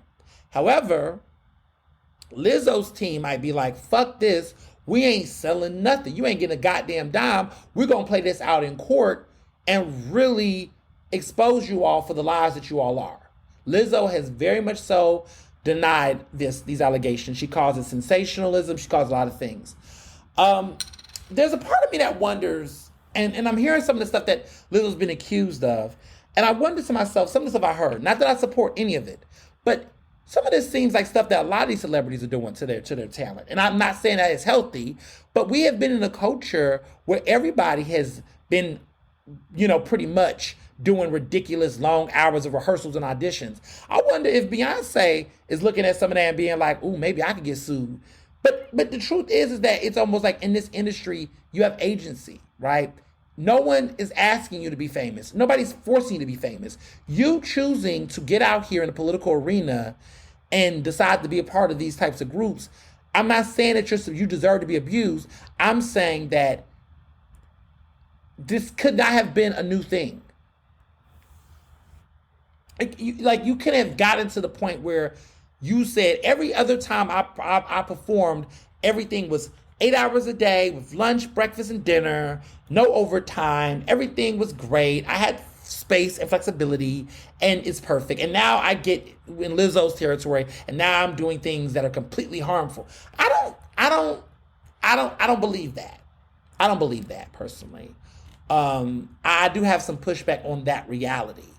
But again, it's interesting because in society, I'm trying to figure out, is it that we're mad at Lizzo because people had a parasocial relationship with Lizzo where they expected Lizzo to be a certain way as a quote unquote progressive, and we're in this era, and so because we're hearing this come from her, are we not mad at Diddy, that Diddy made these people in making the band walk hours to go get, on the Brooklyn Bridge, get him a piece of cheesecake. Like, nobody complained about that. Or the bullshit America's Next Top Model, when Tyra Banks had them doing all kind of ridiculous shit on that show. And everybody thought this was entertainment. And I wonder if Lizzo is from the culture where Lizzo is somebody who's got a piece of some fame. She's been around these other artists. She's smelling herself, right? And might be trying to emulate the same type of aggressive boot camp, intensive preparation, perfectionism that she's seen being done to her when she grew up in the industry, but also done to all the other, that's being done by all these other artists. Like, you can't tell me that these other artists like Beyonce and Usher and these people don't have grueling dance rehearsals and practices and things don't, whatever. I just, it's really hard for me to not see how this went down. I think the difference here, though, is that I think with Lizzo has a brand based on what I call progressive core. A lot of people are calling it that, some people. And progressive core basically is performing the look and aesthetic of progressiveness without actually being fucking progressive. I think that if you listen to Lizzo's music, Lizzo don't really be saying anything. Like, lyrically, Lizzo don't really be saying anything of a direct sociopolitical stance. The lyrics are innocuous. They're rooted in the most vapid displays of body positivity, but it doesn't really hit surface level on any real driven action. Like, when I think about Beyonce's Renaissance album, when I think about Kendrick Lamar's older music, like, these people were really talking about these issues in ways, or invoking them in ways that were very bold. Lizzo has always been the type of artist that want to appeal to everybody while also still maintaining the aesthetic of it. So Lizzo looks radical on appearance, but her lyricism and her music doesn't take it really there. If you really listen to her music carefully, and not look at the music videos, right? Because all of that is aesthetic. But if you listen to the lyrics of her music, a lot of the stuff that she's singing and talking about isn't as forward-moving as people think it is. This is an aesthetic. This is what I call progressive core. Like, we say Barbie core, which is when, people wear pink and dress like a Barbie. They're not really psychologically a Barbie, but they want the look of one, right? That's what it means. Like Barbie core, femme core, progressive core. And to be clear, Taylor Swift is guilty of this as well. There are times where Taylor Swift has played into what I call queer core, progressive core, where she gets the aesthetic. She's like, oh, the people from Queer Eye for the Straight Guy are going to be walking with me, and they're going to be in my music video, and I'm going to have a shout out to the Human Rights Coalition, the campaign, I mean. And these are all the check boxes. But when you listen to what she's talking about, she ain't saying really no shit that's really radical. You need to calm down. Okay. It's corny. But the thing is that we are living in a society that wants to feel good and will take whatever we can fucking get. And we have allowed that level of basic necessity and approval dilute real opportunity to make waves in music and in pop culture in general. And so we're seeing this happen. And this is what Lizzo was doing this entire time. Lizzo was doing progressive core music. Lizzo was out here drinking the Kool-Aid. Lizzo was out here pushing innocuous music. And I couldn't get with the music like that. And I couldn't figure out why. Without people being like, you don't like black women. You fat shaming. Just say you don't like black music, women's music. I love black women's music. I just don't like Lizzo's music. And it has nothing to do with her size. It doesn't. It's just that her lyricism is trash. Okay, it's not trash. But it's just not all that. It's a little basic. It's a little, and I think she does it on purpose because a lot of pop music out right now is pretty basic.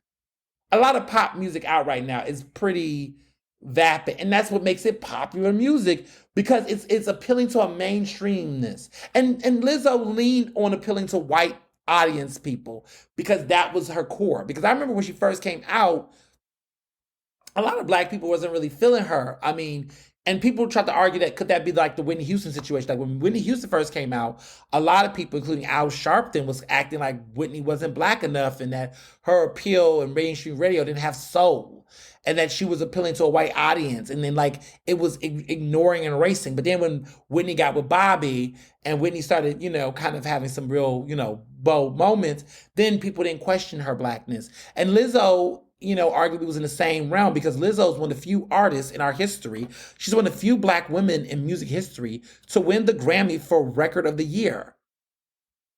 That's like rare. Like black women, you could count on your fingers how many black women in music have won Record of the Year. I think Tina Turner won for What's Love Got to Do with It. Whitney Houston won for I think I Will Always Love You, and then Lizzo won. I mean, it's a rare feat actually. Let me double check. I don't even think Whitney won. Let me see. Because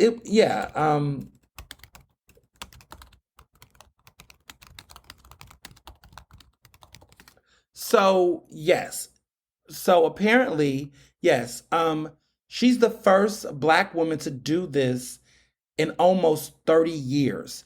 Before her, Whitney Houston won in that category in 1994 for I Will Always Love You.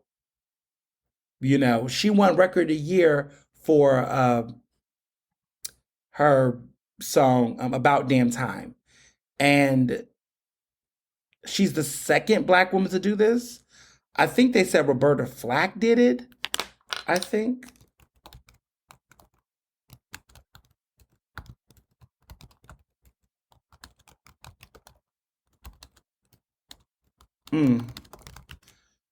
Yes, Roberta Flack won Record of the Year, Song of the Year, and Best Pop Vocal by a Female at the Grammy Awards. And she won apparently for Killing Me Softly. That was what she won. And that was in 1974.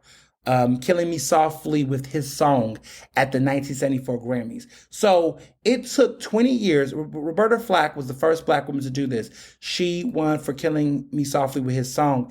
That was in 1974. 1994, 20 years later, Whitney Houston won. And then nearly 30 fucking years later, Lizzo wins. So it's in the past 50 years, only 3 black women have won Record of the Year at the Grammys. Ugh. It's not a weird fun fact. And it's not only was a fun fact, it's a weird fucking fact.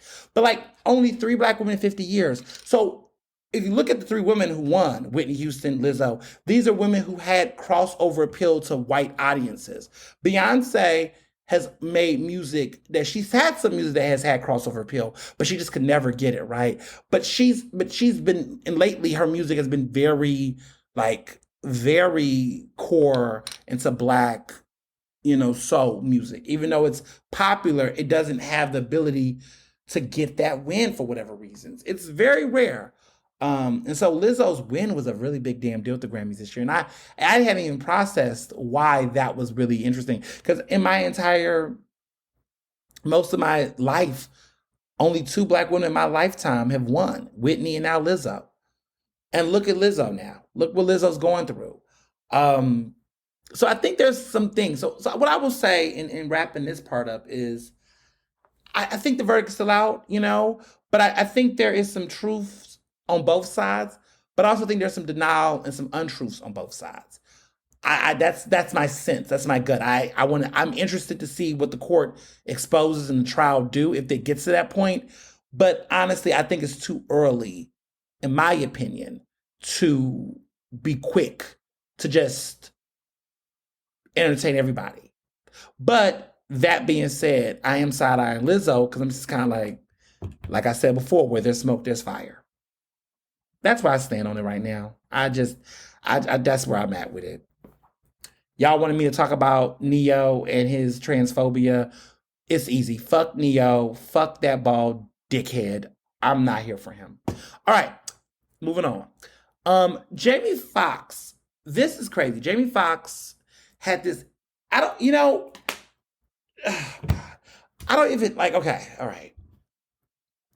So Jamie Foxx was on Instagram. He has just been recovering from his entire situation, and he's already in controversy. I mean, this man, was in a situation, whether it was a coma or whatever, and now he in controversy behind some of the dumbest shit I've ever heard.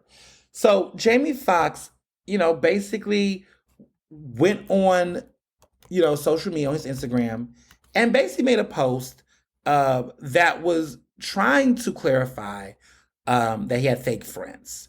And so he went on Instagram on Friday and said on a graphic, on a post on his story, they killed this dude named Jesus. What do you think they'll do to you? And he had the hashtag fake friends and fake love. Jamie Foxx is 55 years old. Okay. And what's interesting is he's always been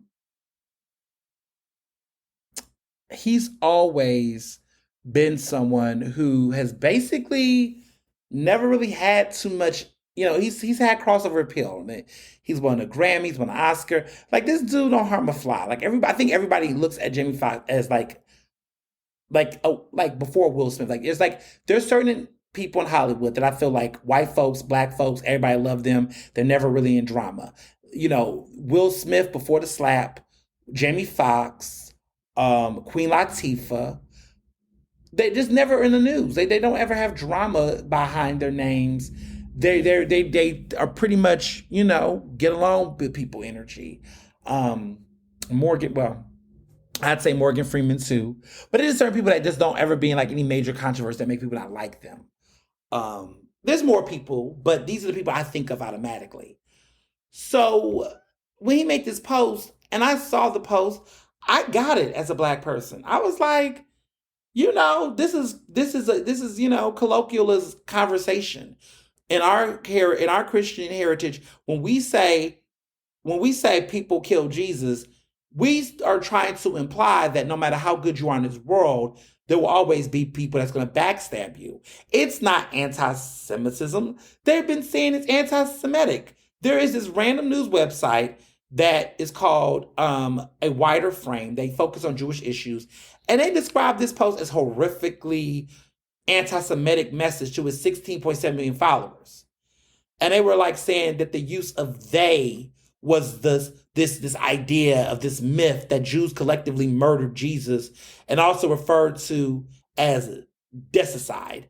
And they say it's been used to justify violence against Jews for centuries, which is what the Anti-Defamation League said when they were reporting on these types of anti-Semitic myths. And historians as well as Christian leaders have agreed that the claim is baseless. But he wasn't talking about Jews. Like, he wasn't talking about Jews. First of all, the Romans killed Christ, and anyone who understands history understands what the fuck happened here. It was the Romans who did it. But Jamie Foxx wasn't saying they to say Jewish people. He's not checking for Jewish people. He's referring to people who literally backstabbed him at the time in which his life was in jeopardy. And the lack of grace that we give people who've never, if it was Kanye West, sure. Right? Because Kanye has been on that shit. But Jamie Foxx in his entire career has never given us any reason to believe that he's anti-Semitic or actually have any type of beliefs like that. I mean, this man has worked with all types of people from various backgrounds throughout his career. So why did we just jump on his bandwagon? Because some group chose to be offended, chose to go that negative route. Could anybody have asked Jamie Foxx what he thought? And people liked the post on Instagram because the folks that liked it understood what the colloquial reference is, which is basically, if they would do it to somebody that is a pure person, what makes you think they won't do it to you? And then they is a hater, a backstabber, because those were the people that did kill Jesus, were backstabbers and haters. They weren't just, they weren't just, Jewish people that were innocent that did it, because they weren't the ones who did it. And Jamie Foxx knows that. But no one actually considered that, because they rather choose to just assume the wrong thing. Which is interesting because that's what tells you is about racial bias in society, is that groups can always be quick to interpret something and make it there. And listen, before people go into don't black people do that? Shut the fuck up. Because the reality is that when we call out people for racism, they do shit directly racist. They use the N-word, okay? They literally say black people this, black people that. They literally make the fucking joke. In this situation, there's nothing in this reference that is giving the empathy that the conversation is about Jewish people and that the focus is on anti-Semitism or a lack of there. There's nothing there that says that. But that anytime someone at this point criticizes the death of Christ, that now people assume that it's in reference to Jewish people as anti-Semitic. Like we're doing a lot of leaps and bounds here. The reach is real. And you just got to take a step back to say to yourself, why? Why would this person choose to do this? Could there be other things this could mean? And so the dumbass that decided to get in the middle of this shit, okay? And let me just say this real quick, because Jamie Foxx is an upstanding person and basically, is just going to do what he going to do because Jamie don't got time for the bullshit, right? I could have just said, look, Jamie, forget what these people are saying because you know what's true. And these people they're being racially biased and targeting you and trying to fall into a stereotype. See, if Jamie Foxx would have been a white woman who said this, we would not be having the same conversation. Roseanne Barr is a Jewish white woman that says anti-Semitic shit, and I don't see people going after her and the people she affiliates herself with. It's a very interesting racially double standard when it comes to trying to defame and criticize or assume or allege Black people being anti-Semitic over everybody else.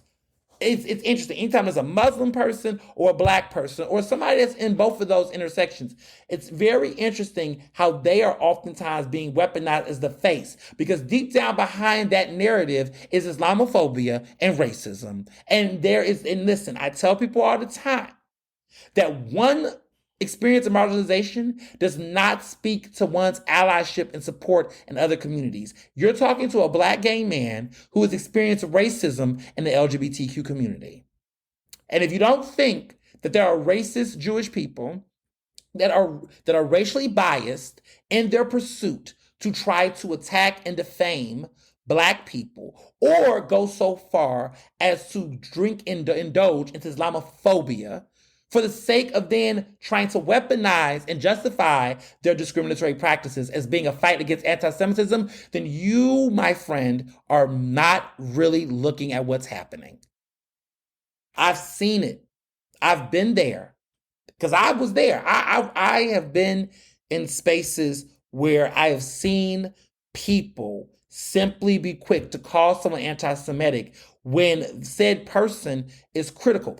There are people, I'll give an example. There are people who I know, there are Black folks who are activists who have been critical of Israel and the conditions of what has happened to Ethiopian Jews and Black people in Israel, and the colorism that they believe is happening into the xenophobic ethnic cleansing that they're saying is happening in Israel. Those individuals who say that and speak about that, the automatic response from other Jewish people who are pro-Israel, support the existence of Israel, and I'm not in that conversation. I'm not arguing about the geopolitical divides. What I'm talking about is the fact that in those situations, I have heard some people in the Jewish community say that those Black people who are speaking about those issues are anti-Semitic. And I'm like, how are they anti-Semitic? It reminds me of when I hear white people that go after Black people who speak about white privilege, and they go, you're racist. Why are you calling it white privilege? Why are you saying these negative things about all white people? You're bigoted. You're racist. And that's white people saying it about Black people who are speaking about the marginalized conditions of their living. That, my friends, exposes the double standards, and it shows me the hypocrisy, and it shows me the bad faith in those arguments. But nonetheless, Jamie Foxx was an upstanding person. He said on a post on Instagram, he removed the older post. He said, I want to apologize to the Jewish community and everyone who was offended by my post. I now know my choice of words have caused offense, and I'm sorry. That was never my intent. To clarify, I was betrayed by a fake friend, and that's what I meant with they, not anything more. I only have love in my heart for everyone. I love and support the Jewish community. My deepest apologies to anyone who was offended. Heart, heart, heart. Nothing but love always, Jamie Foxx. It's a shame that some of these bad faith actors who run with this rhetoric can oftentimes put a fucked up cloud over an entire community. I don't think the Jewish community collectively was offended by what Jamie Foxx said. I didn't see any Jewish people I know that was saying something. Like when Kanye was showing his ass, oh, I knew the Jewish people I knew in my circle was like, what the fuck? But nobody I knew was shocked about this. It was just simply a blog that ran with this and then began to target celebrities who liked it. So in comes Jennifer fucking Aniston. Jennifer Aniston could have just shut up, minded her business, left it alone. Let Jamie Foxx say what he said, share what Jamie Foxx post is, say I stand with Jamie. That was how I read it too. That's how we all saw it. That's it. Nope. Instead, she quickly pushed out the rhetoric on her Instagram that basically furthers the narrative of Jamie Foxx being anti-Semitic. She doesn't call him for what we know. She doesn't apologize to him in the moment. She has a gut reaction of trying to basically separate herself from the situation. And as a result, she gets fucked up. So she makes this statement on Instagram that says, because the wider frame screenshot also showed Jennifer Aniston's account, like the original post before it was deleted. Aniston put out this statement about the post on Instagram stories, which disappeared 24 hours ago. She says, this really makes me sick. I did not like this on purpose or by accident, Aniston said. And more, what the fuck does that even mean? I did not like this post on purpose or by accident. What? Anyway, she goes, and more importantly, I want to be clear to my friends and anyone hurt by this showing up on their feeds. I do not support any form of anti-Semitism, and I truly don't tolerate hate of any kind, period. By her doing that, she basically drank the Kool-Aid. She fed the propaganda that was being pushed out there. And as a result, further threw Jamie Foxx under the bus and even validated what was being said. And I'm just like, why do y'all care about what some random websites and blogs say? Like, it wasn't like, New York Times and them were accusing this. This was picked up by some blog or site that no one's heard of, and we're going to let that be the running narrative? Okay. But this also shows you, right, that white people and folks love to consume Black, African-American vernacular, right? Ebonics, right? Ave or AVV, AAVE. They love to use it when it's at their convenience. But the people who are still getting persecuted for speaking in their cultural tongue are Black people. They're the ones who, even though everybody want to copy and mimic our sayings, it's us who get the most heat when we talk from our cultural understanding.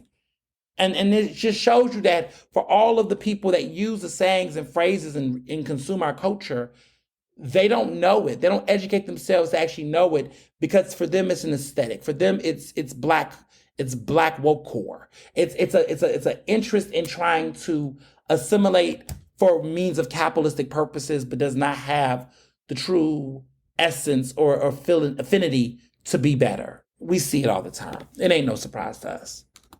We see this all the time. And it happens more and more again. It happens more and more again. So, on a sadder note, there's been an interesting rise in celebrity deaths lately. Tony Bennett had passed away not too long ago, but Sinead O'Connor, Pee Wee Herman recently, which is Paul Rubens, Angus Cloud from Euphoria. There just seems to be this ongoing death. And it's been sad to watch. It's just been an interesting moment. Normally, we see a rise in deaths. Oftentimes, we see a rise in deaths during, I don't know, like holidays. I feel like in December, towards the end of the year, that's when the deaths happen. I think about like Betty White, when she passed, like right before New Year's, or James Brown. There's always these deaths that happen in the holiday season. It's sad. You start to revisit people's experiences. I think about Sinead O'Connor and how she spoke about the Catholic Church and talked about the problems there, and was blacklisted for that, canceled arguably for that. And I look at her experience, and years later, she was right. She was talking about issues that no one wanted to talk about at the time, but she was right. Pee Wee Herman had his controversies, and we saw what happened to him. But it's been an interesting summer, summer of sadness in some cases. But I just, I just, it's just something I've noticed, and I just hope people are just, you know, keeping an eye on their faves, the people that they grew up listening to and watching. Like, who we not talking about? Who's out there in the world that we're like ignoring? I'm thinking about all of those things. So this week with Ask Ernest, I had a very interesting question. You all are sending some really great questions, and so many of them I'm like, I try to address in other ways, but if there's something that I feel like is a universal standout, I'm going to look into it. All right, so let me dive into this one. I'm going to do my hardest not to describe the situation, the people involved, as much as possible, but I'll get into this. Hey, Ernest, I hope you're doing good. Hope you're enjoying your summer. Really enjoying the podcast. Really loving all of the good news in your way. Congratulations. What I wanted to reach out to you about is that for the past couple of months, I've been doing something that's been making me feel uncomfortable, but it still feels good. One of my best friends used to date a guy. We're not naming guy, name retracted. Used to date a guy that is pretty much really well known in the city. We will not name the place that they work for. We were really close. They dated for a while. My friend was very much not into them. They used to tell me how much they were not into them, but there was still love there. And at one point in time, there was a conversation about engagement. The engagement fell through, and when it fell through, the relationship decimated. It's been a couple of months since they've been together, but recently the ex have slid in my DMs and have wanted to take me out for a drink. I went out for a drink. It was a great conversation. And I have to be honest, Ernest, I had been more attracted to them than I knew my friend was. We've been texting on the phone. We went out for a lunch break, but nothing else. I feel like there is an opportunity to take this to the next level, but I'm still concerned what my friend thinks. My friend has moved on. She's already with a new guy, and this one seems like a keeper. But I've been single for a long time, and I'm really feeling the ex, and I think the ex really likes me more, and I kind of want to know, what do you think, if I should pursue it or not?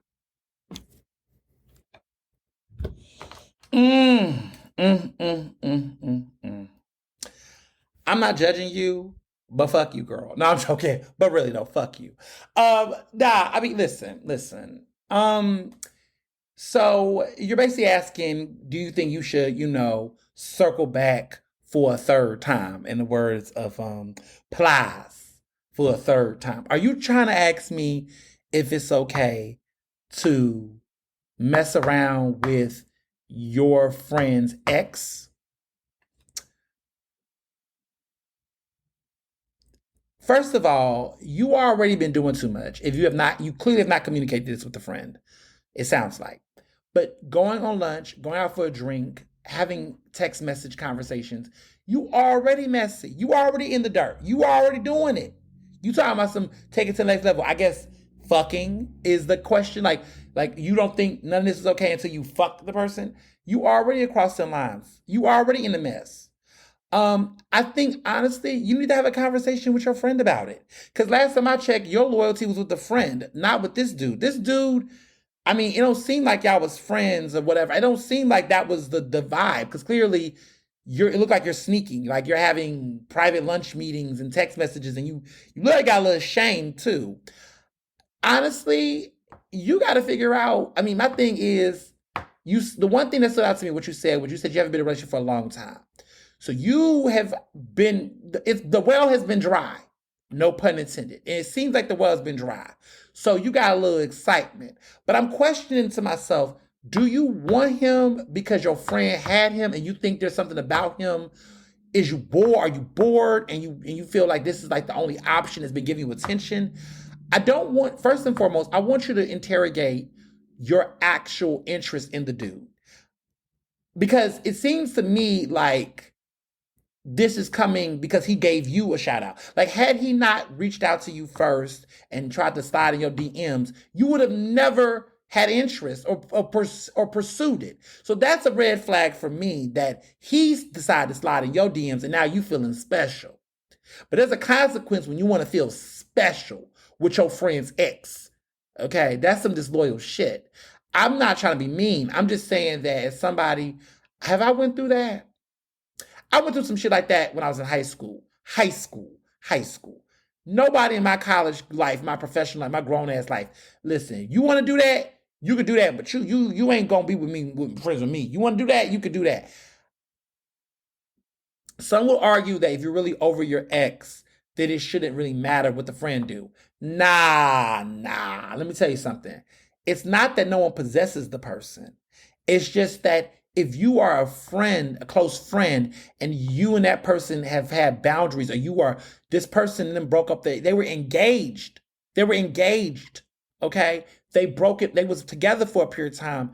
Do you think that it makes it comfortable or normal or okay for your friend who y'all been in pictures together, y'all done hung out, you done been with this girl, you done celebrate her engagement, that you turn around and you begin to start dealing with the same dude? Nah. How much of a friend are you really friends with this girl?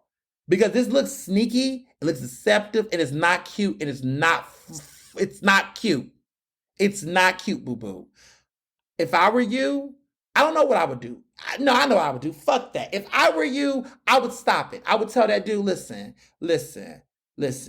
You probably was looking at me for a while, but I'm not about to be your rebound. Okay, I'm not about to be your leftover from my friend. If you was liking me and my friend cute, we cute together, but you chose to be with my friend and you made your bidding, and now that's what you gotta lay in. You don't need to be trying to talk to me now just because you know I'm single and I'm lonely and I might be a little horny. But at the end of the day, I have some self-respect for myself, and I appreciate and respect my friend more than I respect the interests of you. So you gotta decide whether or not you want to be a real friend, or are you just somebody that's just trying to, get in where you fit in. It don't look good no way you put it. If I were you, if I want to keep my friendship, if I want to have any sense of self-respect and dignity, I would not do it. I would not do it. Now, if it was your enemy, by all means, get it how you live. But if this is supposed to be your friend, and it's supposed to be somebody that you cool with, you've been around with for a long time, why would you let the friendship be divided by somebody who may not even be serious? That girl done told you issues with him. I don't know why women don't be listening to other women. I don't know why women don't be believing other women. I'm be wondering to myself, how do y'all have these friendships and nobody believes nobody? I'm just saying, how do y'all have these friendships and nobody believes anybody? That's my answer. Whew. So, music has been pretty dull this summer. I mean, Morgan Wallen, the guy who's at the N-word, the country singer, he just stays on the charts nowadays. Drake be dropping random ass singles. I don't really care for Drake anymore. I mean, I'm just like, why? I've been listening to just old Beyonce music from last year, listening to SZA. There's been a lot going on. Movies too. But this movie, before I get to music, this movie I just watched, it's called Kokomo City. It's directed by Dee Smith, who is a Black transgender woman who used to be in the music industry, Worked with the likes of Lil Wayne and other rappers, was a really big producer, big in the industry, was, I believe, Grammy nominated at one point, just a really great artist. And they transitioned, and when they did, they were pretty much blacklisted from the industry. Well, they've made appearances. I don't know if anybody watched Love and Hip Hop Atlanta back in the day, but D. Smith was on that show, and there was some issues with Waka Flocka Flame, where there was some transphobic references made by Waka Flocka, and you know, D. Smith was, beefing with Waka's ex-girlfriend or ex-fiance or ex-wife, actually ex-wife. Tammy Rivera was his wife, yes, ex-wife. And pretty much they clashed. What's interesting though, I remember, was that D. Smith and, Tammy Rivera was beefing. And this is Waka's ex-wife. At the time they were still married. And it reminds me of the saying that if a person is homophobic or transphobic, that women who date men that's like that, they don't see how that impacts them. And the entire season, we saw Waka Flocka really basically being a huge, male chauvinist. He was very much a cheater, very much a liar, very much this man who felt like he was entitled to his woman in spite of his bullshit. And I just be like to myself, that cross correlation between between transphobia and then this, like these women, these straight women who are okay with their men being like that, you recognize that plays into the type of patriarchal problems that you have with that man, correct? It's just a textbook example. But D. Smith directed this incredible documentary that you can watch in Philly. It's at the Philadelphia Film Society. You could get tickets at PFS,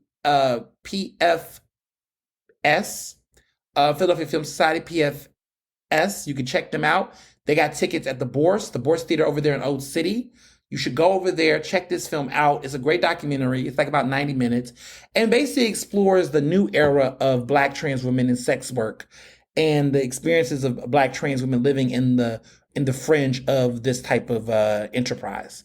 It was very groundbreaking, very touching, very moving, some really deep conversations about Blackness, about inclusion, acceptance, family dynamics, gender, the parodies between Black women and Black trans women, Black trans women and society, homophobia, trans attraction, murder. I mean, it's a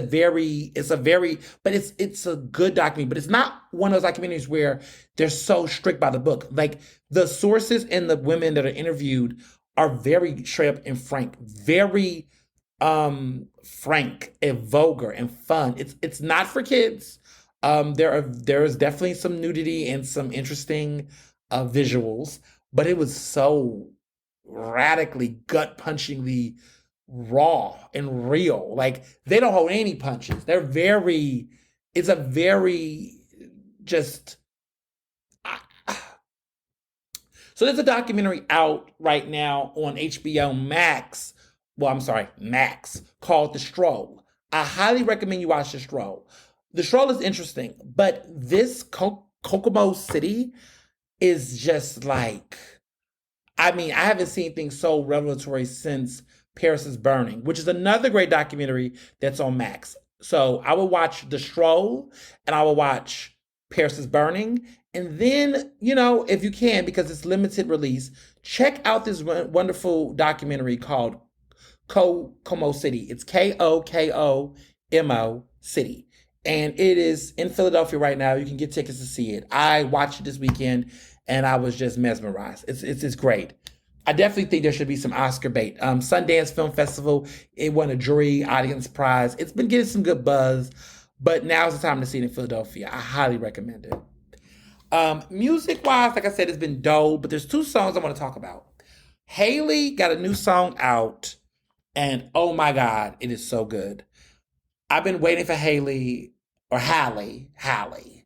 Bailey. I keep saying Haley. People say both, but Halle Bailey, the sister of Chloe Bailey, who, I'm not trying to compare the sisters. I'm not trying to compare them. But what I will say is that Halle has had a year, and the year just keeps yearing. I mean, The Little Mermaid, she's about to drop a new album, new project.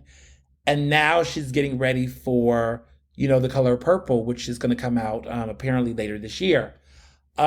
She's just having the year. And Chloe's doing her thing. I just, Halle they're definitely the sisters, Chloe and Halle, are very different. Chloe is very more hypersexual in her music and her artistry, which is no shame with that. But sometimes I think it falls flat in her artistry when she's doing too much. And I don't know if she's figured out her groove yet as an artist. But it seems like Halle is finding is easily going into her groove, and she's giving, the good girl image, which is good for her, even though her boyfriend is trash though. But the DDOG guy, I'm not really crazy about him. But the song is great. The song is great. So, this is her debut solo single. It's called Angel. And it's her first debut solo single. And people are really loving the song and reacting to it. It's doing good on Apple. It looks like it's going to chart higher than anything her sister has put on the charts. We don't know. We'll see. But it just seems like the energy for her is really, really good. But in things that are not so good, because Chloe made this mistake earlier this year, and now Sierra has done it as well. Sierra and Chris Brown has a new song out, child. I don't know what it's called. I haven't listened to it. No, I listened to it one time actually, just to hear what it was about. It's nothing. It's nothing. It's nothing. Sierra is stuck in the early 2000s. Chris Brown hasn't left anything since, I don't know, Loyal. It's not horrible, but it's nothing. I don't know if it's going to chart anywhere. It might chart in the bottom of the Billboard Hot 100, but no one asked for this. Nobody wants this.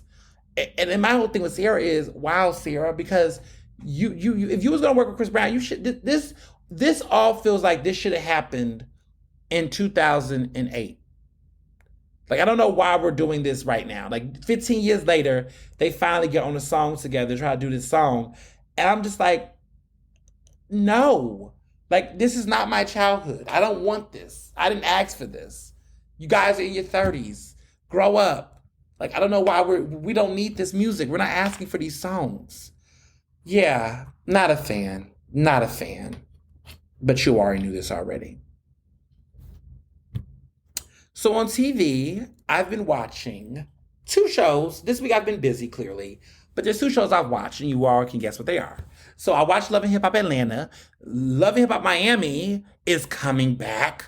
They've dropped the super trailer. It's actually coming in like a week or so. It's coming back on MTV, not on VH1, but on MTV. I'm excited about it. Miami. So it's very clear to me at this point that the Love and Hip Hop franchise is only dealing with Miami and Atlanta. Hollywood is gone. New York is gone. They're only doing 2 franchises. I think the pandemic gutted the expansion of Love and Hip Hop because it was growing. Like, I thought Love and Hip Hop was going to become the next Real Housewives, like Love and Hip Hop Atlanta, Love and Hip Hop, the original in New York, Love and Hip Hop Hollywood, Love and Hip Hop Miami. Like, they were expanding. They wanted to do a Love and Hip Hop Houston, which I would have loved, to be honest. But it seems like they're just good with these 2 shows. I feel like budget-wise, they're just doing good with these 2 shows. And honestly, these shows are going strong. This week's episode was interesting because it really seems to be giving me, I've been following the Scrappy breakup with Bambi and all that drama.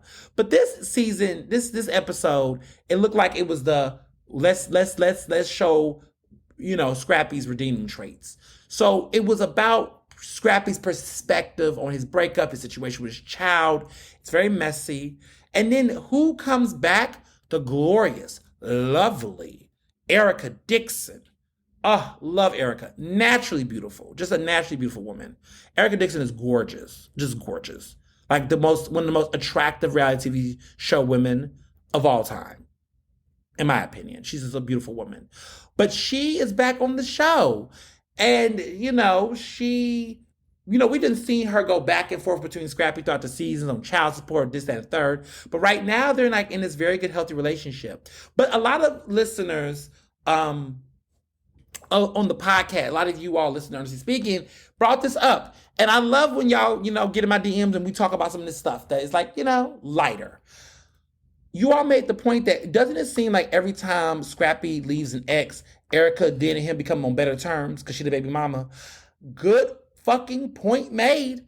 I was like, why is Erica here? And it's like, she's only around when he got problems with other women.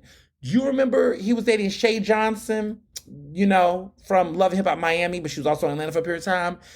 Erica, when him and her was having their issues, Erica started going back messing around with Scrappy. When Scrappy and Bambi was first dating and that relationship was still up in the air, they had their little mess around. And I remember when Bambi said it best, side baby mamas can be sides too.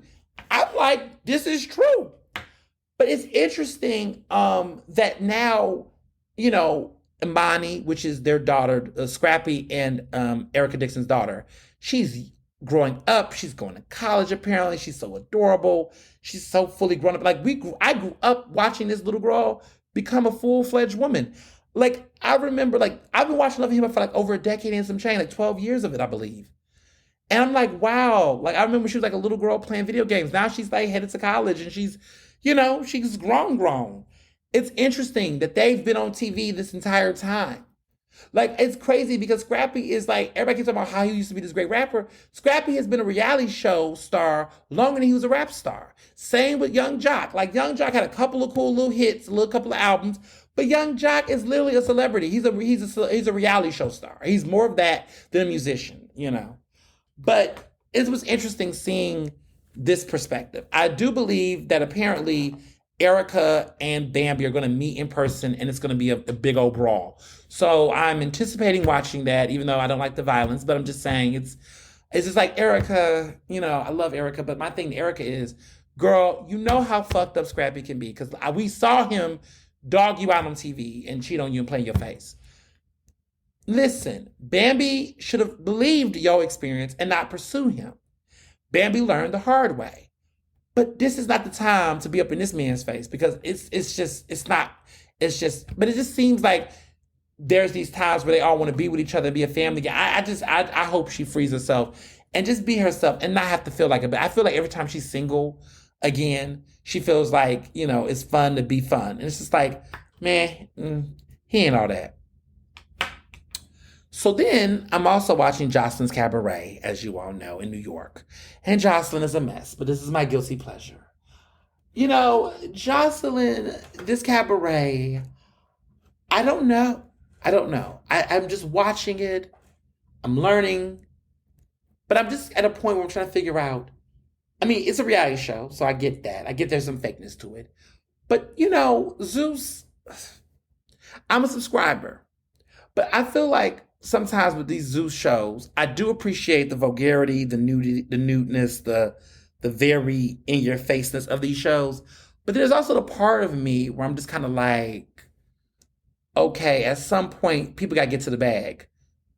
We need to focus on the actual performances that are on the stage. Sometimes I feel like they rehash too much of the behind-the-scenes drama. And while I understand that they need to fill in some time gaps and don't want to waste footage, some of that stuff drags a little too much. But, this is the third episode of Jocelyn's Cabaret, so maybe it will get more entertaining, I suppose. Still entertaining, but I want them to hit the stage sooner. But, I'm watching. Lots of fights and brawls, but you know how it is and where it's going. So this week, I am headed to Martha's Vineyard for the final signing of my summer book leg national book tour. An emphasis on the final signing of the summer leg. Will there be a fall leg? So we're going to Martha's Vineyard. Never been to Martha's Vineyard before. Mr. Johnson and I are going. We're going to be going Thursday, Friday, Saturday. We did Thursday, Friday, Saturday. We'll be back late Saturday, but we're leaving early. First class flight at 5 a.m. on Thursday morning. And then we'll get there that afternoon. And we have a long slate of activities. I thought, here's the thing about Martha's Vineyard. I've never been, so I'm in Eggerstown, which is basically the Chestnut Hill section of Martha's Vineyard. I am not in Oak Bluffs, which is the more diverse section of Martha's Vineyard. That's where the inkwell is at. Um, this is an island, so crossing over to the darker side of things will be fun. I got booked in the Coco. I'm staying at the Coco, which is a nice little beach situation, a resort, little spot, little house. I have so many activities going on. First and foremost, that Thursday is the book signing, but I'm also there for USC. The Black Alumni Association is having their first ever Black Trojans on the Vineyard. And this is their inaugural kickoff celebration event that they're doing. And I'm a part of that group. I'm a proud USC Trojan. Fight on! And I look forward to some great activities. There's going to be cruise and wine tastings, and we're going to do a boat cruise the following day. We're going to do receptions and stuff. So that's a part of my experience. And Mr. Johnson is coming, and it's going to be love. It's going to be romantic. It's going to be like a little vacation, honestly. And then there is going to be, what else is there going to be? There's going to be, we're going to hit up with our good friend Fawn Weaver and her husband. They have a house on the Vineyard, and they're doing some activities with Uncle Nearest. And so Uncle Nearest Whiskey is going to be, in the house, and we've gotten invited to some special events at their house. And we're going to have some great whiskey and some great times, some connections. And then we're going to also do some great exploring. We're going to go to the beach. We're going to try restaurants. Don't give me any restaurant recommendations. I already asked the bougie folks that go every year where to go. So we're going to go to some interesting restaurants throughout the Vineyard. We're going to just have some good times and travel and all that jazz. So I'm looking forward to this escape. I'm looking forward to this excursion. It's so funny that every time I'm ready to have a real vacation, the real vacation comes right on time. So I'm really going to enjoy the beach. I have some really cute outfits I'm going to be wearing when I get there. There's a piece that I'm going to wear to my book signing at Bunch of Grapes Bookstore, which is the premier bookstore in Martha's Vineyard. And there's some folks from Philly that's going to be around. So if you are around this upcoming Thursday, Friday, Saturday, you're going to be at the Vineyard, DM me. Come to some parties with me. For real. Come with me to some stuff. Be my +1, my +3, my +2, whatever. Come with me to some stuff. And let's do dinner and stuff. I have reservations and stuff, and I don't mind, adding some in a couple spots. So we have, each day we're at the Vineyard, we have a dinner and brunch reservation. So I love that we're doing that. And then we have receptions and stuff in between. It's going to be so much fun. But definitely follow my journey on my first ever Martha's Vineyard trip. I've never gone, and quite frankly, let me be real with y'all. I never planned to go, actually, because I always felt like it was doing the most. But I am here for business, okay? I am here to push this book, because one thing I know about Martha's Vineyard, especially in early August, Black folks love to read. And the Martha's Vineyard crew love books. Everybody goes to those bookstores. And this is a book that needs to be in the hands of these types of readers. So I'm super excited to be concluding my summer book series at Martha's Vineyard. What a thrill. Oh my God, what a thrill. I'm just so grateful for everybody who's come out this summer. Houston, New Orleans, Upper Darby, Philly, the tasting. This has been a really incredible summer book series, book tour. The fall is happening. And you know what? I'm just going to say it right now. Why not? There is going to be a fall leg of the book tour. Surprise! Are y'all surprised? Not really. This is going to be the third and final leg of the National Book Tour. We done been through cities all across America. We have some hot cities that we're going to be doing this fall that's coming up, so stay tuned. Dates are getting booked as we speak, but we're doing some big things. And the cool thing about it is that I envision to have a year-round book tour, and I'm achieving that. And that feels really good. And the fact that I've been able to keep the momentum and interest in this book from place to place. People tell me all the time they see the book everywhere. That's not without the hard work of my team, my publicists, the St. Martin Macmillan publishers, St. Martin's Press, everybody who's been a part of this entire, my book agent, everybody who's been a part of this journey, keeping it going. And so we've been able to maintain enough interest that now we have a third and final leg of the national tour. So if you have not had a chance to see me, this is it. These last couple of dates for this book tour, go. We're expanding cities. We're going to be in some other cities that we have not named already. If there's a chance for you to get out there, please come. Please go. You don't want to miss it. You don't want to miss the opportunity. So I'm super excited about that. I'm super excited about Martha's Vineyard. there is something special that I am not going to say out loud that might happen. It's a dream that I've had for a while. I've been privately plotting on it, and there's a chance that this week that dream might come true. And when it do, you'll know, because it's going to be a big fucking deal. If it don't, I'm okay. It's not like I'm going to be like, oh my God, this is terrible. No, it's just like, but something cool is happening. And I'm very hopeful and excited. And if it happens, it will be wild.